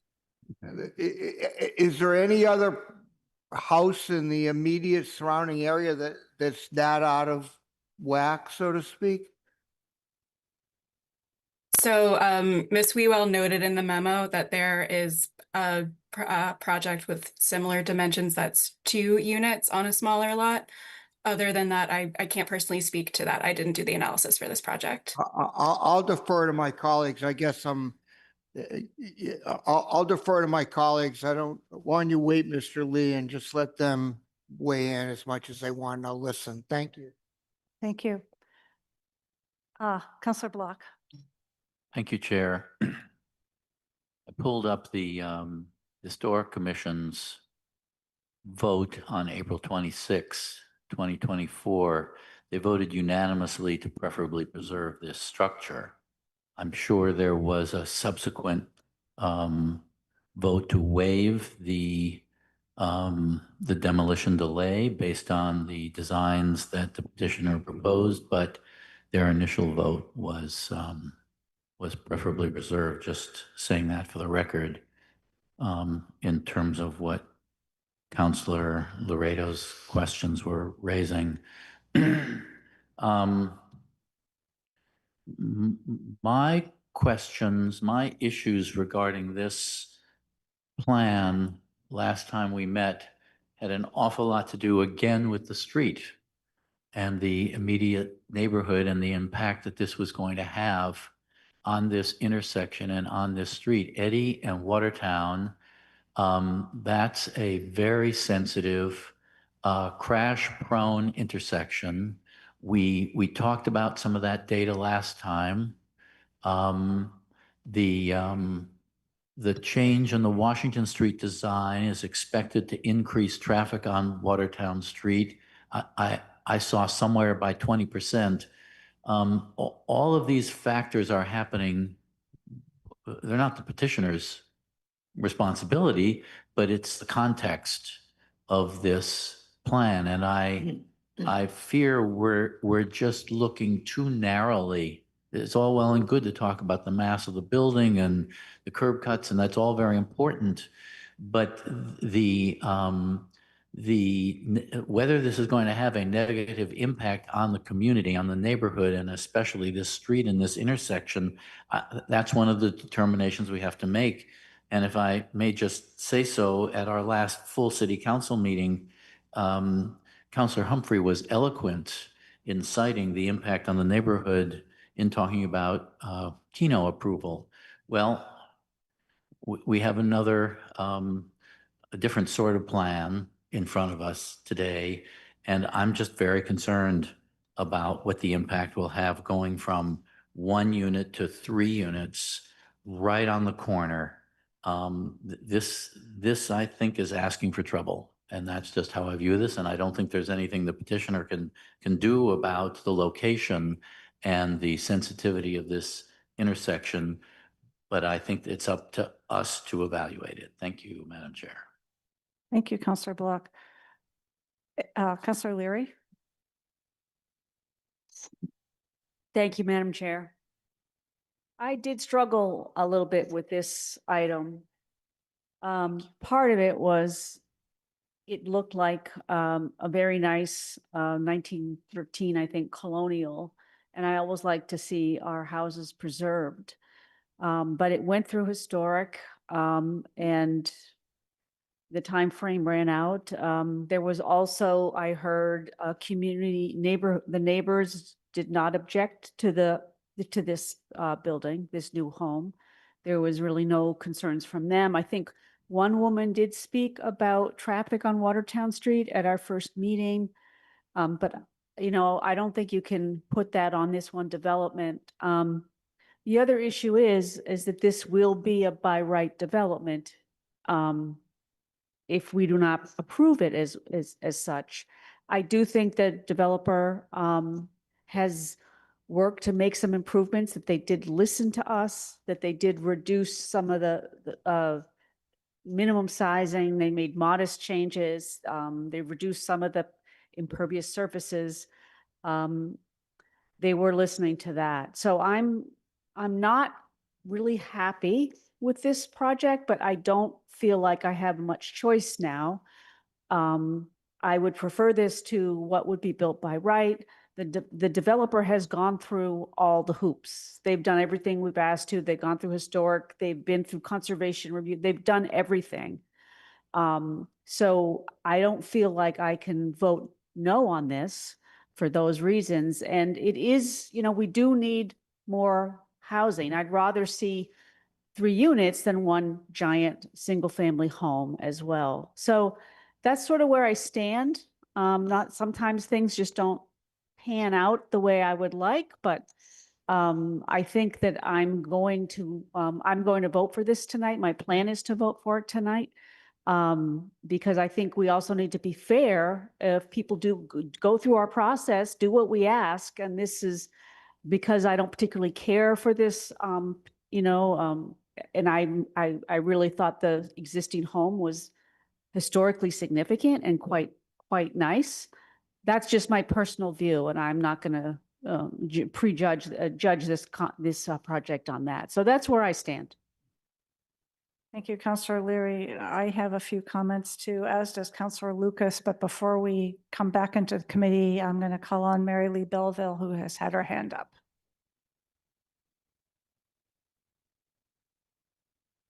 Ms. Belleville, are you there? Yes, thank you. Mary Lee Belleville, 136 Warren Street, Newton Center. I'm a little confused as to whether the demo delay was waived after the period of time. I think it's 4 months, or did the demo delay get, basically it just ran out. But whichever, and I'm talking about with the Historic Commission, but whichever it was, the Historic Commission is usually pretty good about staying in their lane. And they basically make a decision whether, if they did waive the demo delay, that what was being proposed mitigated the loss of the existing house. But their lane is typically limited to like the aesthetic. They don't get into making assessments about zoning, relief, setbacks, etc. So to Councillor Leary's comment, I don't think you need to feel like you're in a box and you guys can't do anything. And I believe this is coming back to Historic on Thursday. So I really think that this committee should wait and see where historic nets out. But again, their purview is pretty limited, and this committee's purview is much broader. And I just wanted to make that point. Thanks. Thank you, Ms. Belville. Point of information, Madam Chair. Yes, Ju- Councilor Block. Just, I was, just per Ms. Belville's question about whether this was, whether the demolition was, a delay was approved. I think that's a really important question, perhaps planning it, because what I'm looking at is it was just preferably preserved April 25th, 2024 until April 25th, 2025. And we're obviously past that date. So I think it is interesting. I don't know if it's the most germane fact, but it would be worth our learning whether the year was just run out or whether there was a delay approved by the Historic Commission. And that may affect their meeting and their discussion later this week, which would be nice to know how that discussion occurs. Thank you. Yeah, that's one of the points I'm going to make when I talk. I wish that we were meeting after them. I always like when we can hear from the Historic Commission or the Conservation Commission, other groups that have their specific area of expertise before we make our decision. But we'll get to that when I have a chance to speak. Councilor Lucas. Thank you, Chair. I'm sitting here and I'm listening to Councilor Leary, and she basically took the words out of my mouth. I think she summed it up perfectly. So I won't repeat what she said just due to the late hour, but I do want to associate my comments with her. And if I will be voting for this petition tonight. Thank you. Thank you, Councilor Lucas. Ms. Kemet, you have your hand up? Yeah, I just wanted to clarify that this went before the Newton Historical Commission on February 27th of this year, and they did vote to waive the demolition delay that was attached and with the materials with the previous memo, but not with the memo from this week. So that was with the previous iteration of the project. So they will take a look again in 2 days with this revised version. Thank you for that. All said, Councilor Lucas. Okay, Councilor Labovitz. Just to follow up on President Laredo's comment about the FAR, what would be the FAR by right? I believe it's 0.48 by right. So I think in general, my sense of the committee is that the exceptions or waivers for certain rules is applied when there's relatively small differences between what an ordinance requires and what the petitioner is asking as an exception. This seems to be exceedingly much higher. And I have a problem with that, so I will be voting against this. Thank you. Thank you, Councilor Labovitz. Lawrence Lee and then President Laredo. Did you want to address something I that do you want to said? address specifically the FAR. There's a reason why the FAR calculations don't apply to single-family attached dwellings is because the setbacks increase. So by way of just comparison, a by right project setback, they have old lot, new lots. And so a side setback, as an example, is 7.5 feet by right, 10 feet if it's a new lot.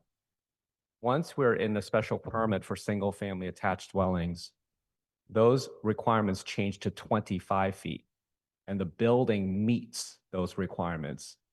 Likewise, as lot coverage that Councilor Lucas pointed out, the by right lot coverage about the size of the building covering the land In a by right situation, it's 30%. Here, it's 25%. So automatically, you're required to be 5% lower than a by right building. And thirdly, the mathematical formula to calculate FAR is actually different between a single two-family house versus a single-family attached dwelling. Because the way the slope of this building or this site from Watertown Street to down to Cheesecake, it slopes downward, so more of the building is exposed. Likewise, in the prior iteration, the building basement counts as the first floor just because of the natural topography. And so not only that, but if it's, let's say you have two same buildings, same footprints, just the fact that if one building happens to have 3 units, the formula for what they call basement changes because it compares what they call the average grade to the mid or 2/3 point of the basement. So in a two-family situation, the average grade has to be to the higher than the midpoint, which means it has a lower threshold. Here, it automatically changes to 2/3 of the basement. So effectively, you would have to push the building down further, even though the same building that you're talking about. So that's why it's very, very hard to compare apples to apples between two-family and a single-family attached dwelling. Okay, thank you. I think Hopefully that that's the helps. point. Okay, thank you. President Laredo.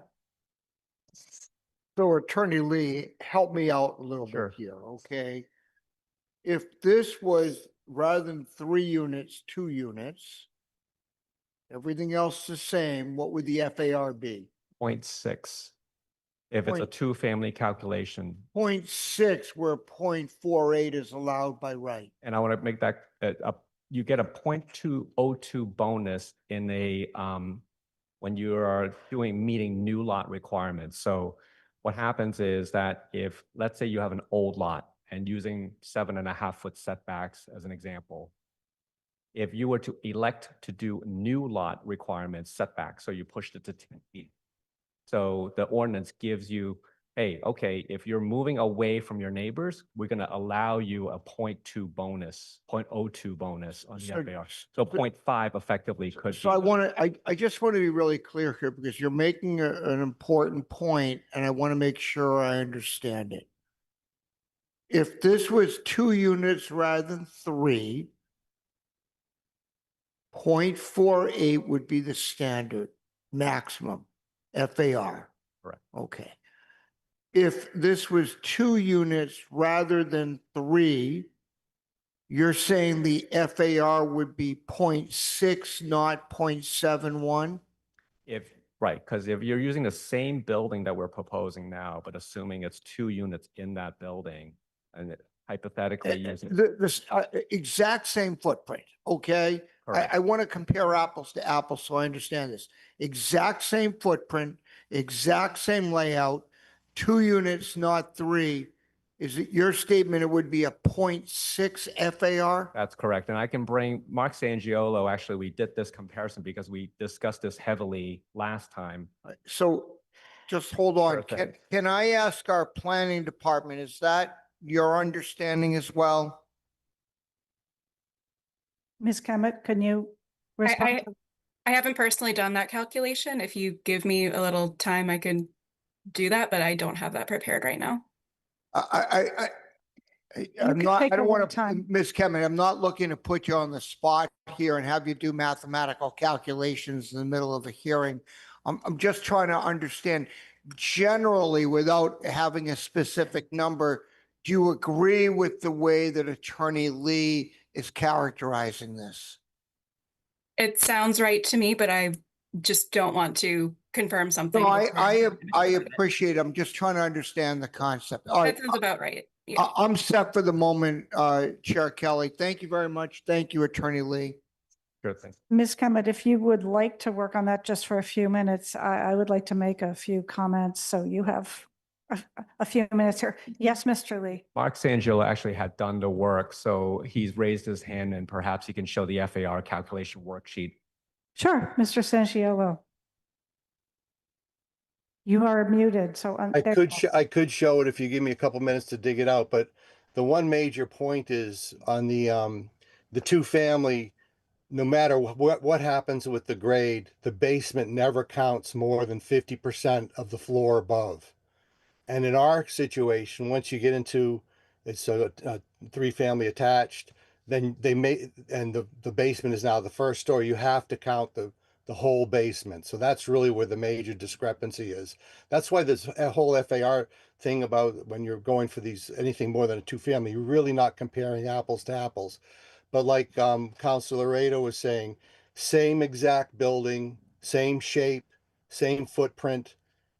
The by right would be actually 0.5 because we would take advantage of the bonus. We're set back 25 feet, not 10. And this calculation for FAR would be 0.6. And I'd be happy to, if you give me a few minutes, I will dig it out and I can show it later. But you're at 0.71?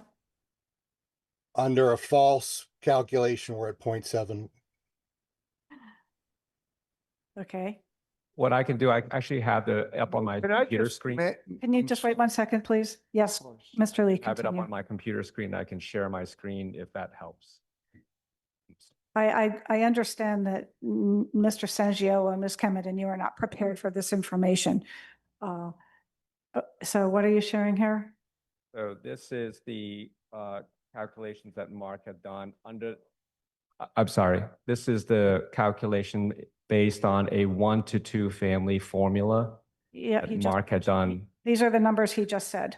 Right, and the 0.6 is using the same formula as what would apply to a single and two family house under the same situation. So we had submitted this as part of the application just to have a way to, knowing that this is going to come up again as a way to compare.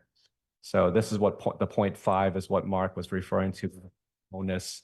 If you see here, there's the ordinance allows for a 0.02 bonus if you were to do the. We got that. Okay. I think we got that. I got that. I think we all got that. Okay. President Laredo, did you still? I just want to ask Mr. Sangiolo again, if I read what you put on the screen correctly, it's your belief that if everything was the same, 2 units, exact same footprint, it'd be a 0.6 for the FAR? Absolutely. Okay. All right. Thank you. That's helpful. Appreciate it. Thank you, President Laredo. Councilor Labovitz, did you still have Just a something? follow-up question. If you subtracted the basement, which you're saying because of the situation is added to the FAR, is that correct, first of all? Yes. If you subtracted that, what would the FAR be? If we subtracted the whole basement? Well, Of that unit. yes, of the unit that's counted in the basement area that's counted in the FAR. That has the driveway on Eddy Street. Right. If you subtracted that, what would the FAR be? I'm not sure, but the general rule of thumb is you do the average grade, anything less than 4 feet does not count towards the area, and that, but no matter what the grade change is on a 1 and 2 family, you never exceed 50%. 50% of the basement is the maximum square footage that you're required to calculate. And if So we you went can't- under those same rules, counted only 50% of our basement, we would end up with a 0.6. Interesting. Yeah, it's if I can help, we're to visualize a building, and that's why when planning department was trying to answer the questions with, I think Councilor Getz in the prior petition, how difficult it is to calculate FAR. You have to be actually on the property, get the data points. So you have to actually measure the exposure of the basement walls above grade. Then you have to measure the perimeter of the basement and all of those calculations. And so what Mark is saying is under a 1 to 2 family situation, even if the exposure of that basement is greater, let's say a good portion of it, more than 50% of the basement is exposed, only 50%, just the way the ordinance reads, only 50% of that basement count towards the FAR For whatever reason, that's what the ordinance provides. So that's why it's a very, very challenging number to grasp. Okay. I think we understand it as much as we can tonight and and understand its relevance. I mean, the difference between a 0.48 and a 0.71 does sound like a lot, but we have heard how that may not really be an accurate calculation. And we also know it's not factually relevant to this petition. I would like to say a couple things about this project. I was expecting and hoping for more changes than we see before us after our last meeting. The main ones are things that I would very much like to hear some of the comments from the Newton Historic Commission, because they're not the kind of things that we pay attention to. I'm very sorry that one of those balconies was taken away. I'm extremely sorry that that gable was taken away. I think these were elements that gave this building some character. Honestly, I would say it looks more massive now without them, even though it is smaller and shorter, because you're lacking some detail. I'd love to know what Historic has to say about that. That is in their ballpark, not ours. I appreciate their input before it comes to us. What I don't like to happen is for us to approve something that then they don't, and we go in a circle and it all comes back. I do appreciate the changing to the permeable pavers. Don't like the facade change. The Eddy Street driveway has been problematic, and that has not moved or changed at all. It was the neighbor who was on Eddy Street who talked about it that Councilor Leary was referring to last time. I wish that had been able to be addressed and moved. It is, as Councilor Block said, it is a very troublesome, dangerous intersection. I would like us to remember, though, that that driveway exists today on the site, though it is not used much. That cut is there, that they're not creating a whole new driveway on Eddy Street, from my understanding. There is one there. It is just unused. I think there are 4 choices we have tonight. We can approve this, we can reject it, we can hold it, or we could approve it conditional on approval by the Newton Historical Commission, by the NHC. Those are the 4 options I see before us tonight. Are you looking perplexed at those options?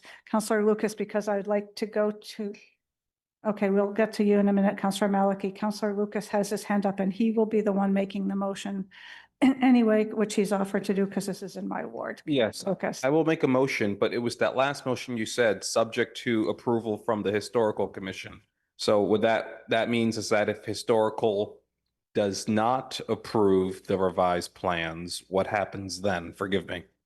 Yeah, then it's going to have to come back. It comes back to us And to them. and to them. And if they do approve it, it goes to the full council. Yes. I would like to make that motion. So moved. Councilor Maliki, did you want to speak? Yeah, thank you. This is kind of related to the comments by Councilor Block, and I'm not sure if it's the same neighbor you're referring to, or the neighbor kitty corner across the street from last time. That one. Yeah, which is actually Elliott Ave, the Elliott Ave neighbor. Yes. Or maybe it's technically, no, that is Elliott Ave. I too am concerned about, I mean, I've been like living this intersection for 4 years, and it still continues to be very problematic with neighbors observing cars running the stop sign if there's no one sort of stopping ahead of them and modeling the correct behavior, I think is when it's happening. We had after the 4-way stop was installed, 2 cars managed to collide, even though they both stopped and I guess thought they did their duty, and then proceeded to hit each other, sending one of them over the sidewalk into the fence yet again.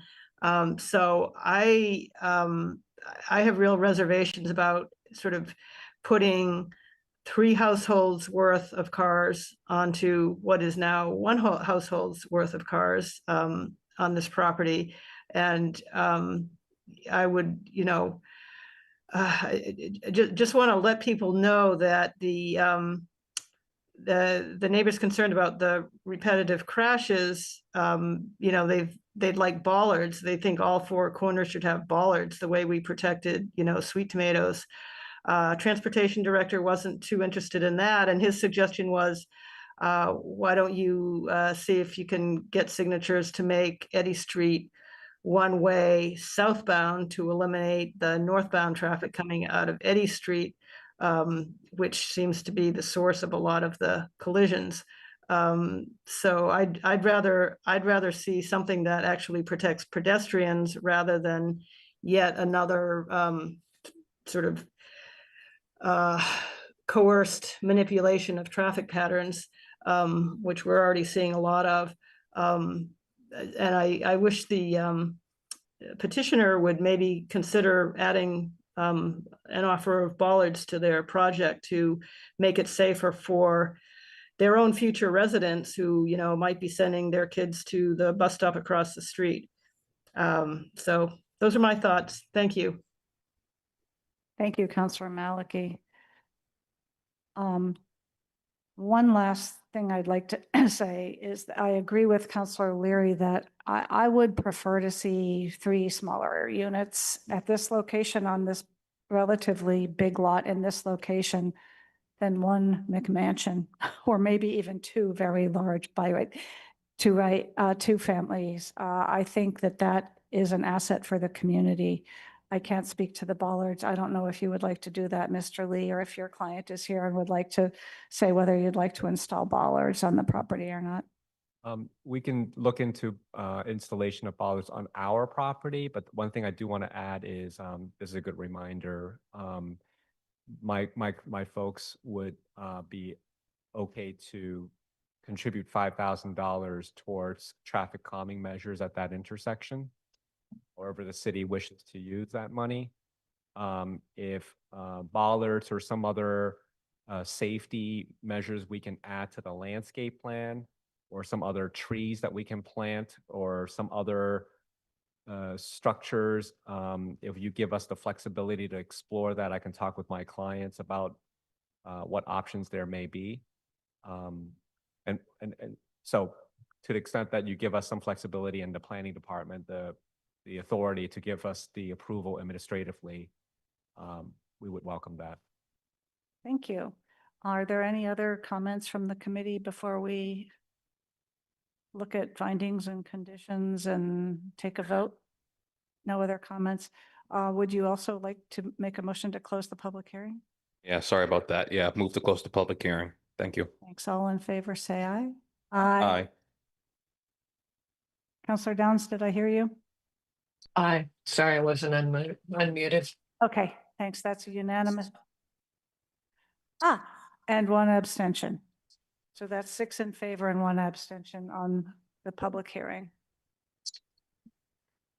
We do have a motion then to approve, conditional on the approval of the Newton Historic Commission, correct?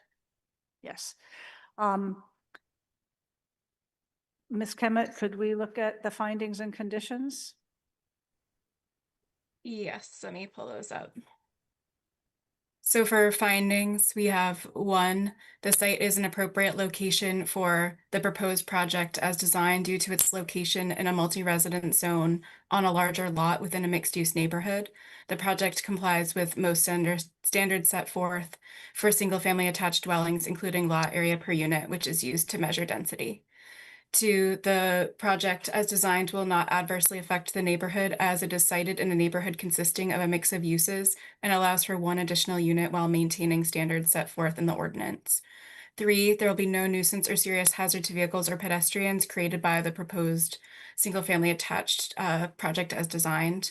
4, access to the site over streets is appropriate for the types and numbers of vehicles involved as designed. 5, literal compliance with the city's parking regulations is impracticable due to the shape and size of the lot, which makes siting driveways and parking compliance challenging as the lot is an undersized corner lot. 6, literal compliance with the dimensional standards for the front setback and reduced lot area is impractical due to the shape and depth of the lot as a corner lot in the public interest, as the project provides an additional unit above what is by right on one of the larger lots in the neighborhood. 7, the lot presents challenging topography, which limits the use of the property such that it could not be improved without the implementation of retaining walls over 4 feet in height due to the downward slope at the rear of the site. 8, the proposed retaining walls over 4 feet in height will not adversely impact adjacent property, the neighborhood, or the public. And 9, the retaining walls over 4 feet in height is the minimum structure necessary to allow a property to be reasonably utilized. We have the applicant information, standard reference conditions. A operations and management plan will be required.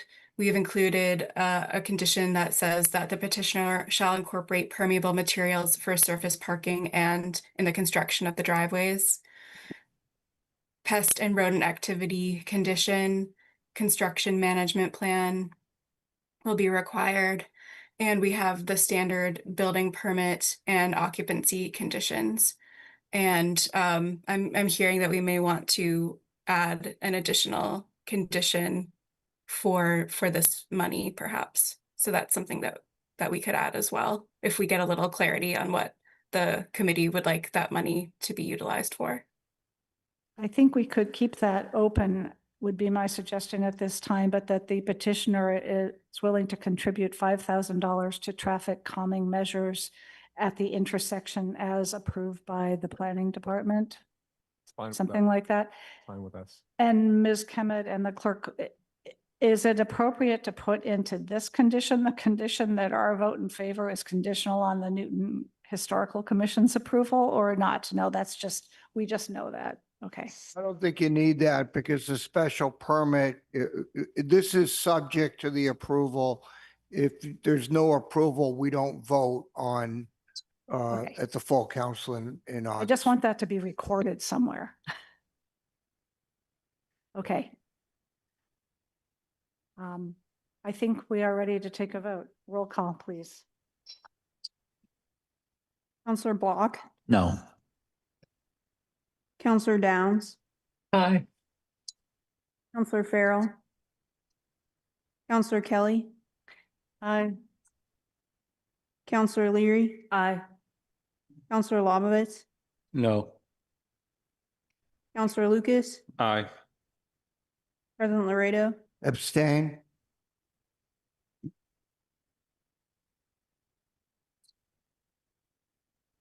Four to 2 to 4 to 1. 2 to 1. Madam Chair, I know Ms. Kemet was going to do some calculations. I wouldn't expect her to have done them this quickly. Could she just, at some point in the next few days, try to get them to us? Is that okay? I will not be available to do that. I can pass your request on to other current planning staff, but Could you, Ms. Kemet, could you do it before our full council meeting in August?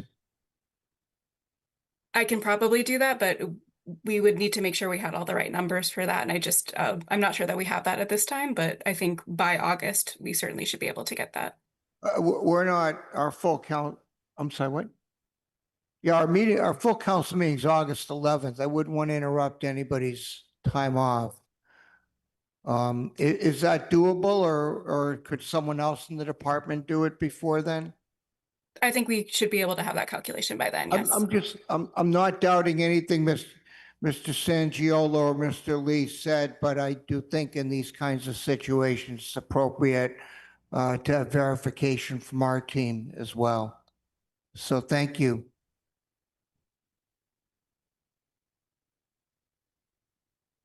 Okay. We're done. We're adjourned. Good night, ladies and gentlemen. Thank you.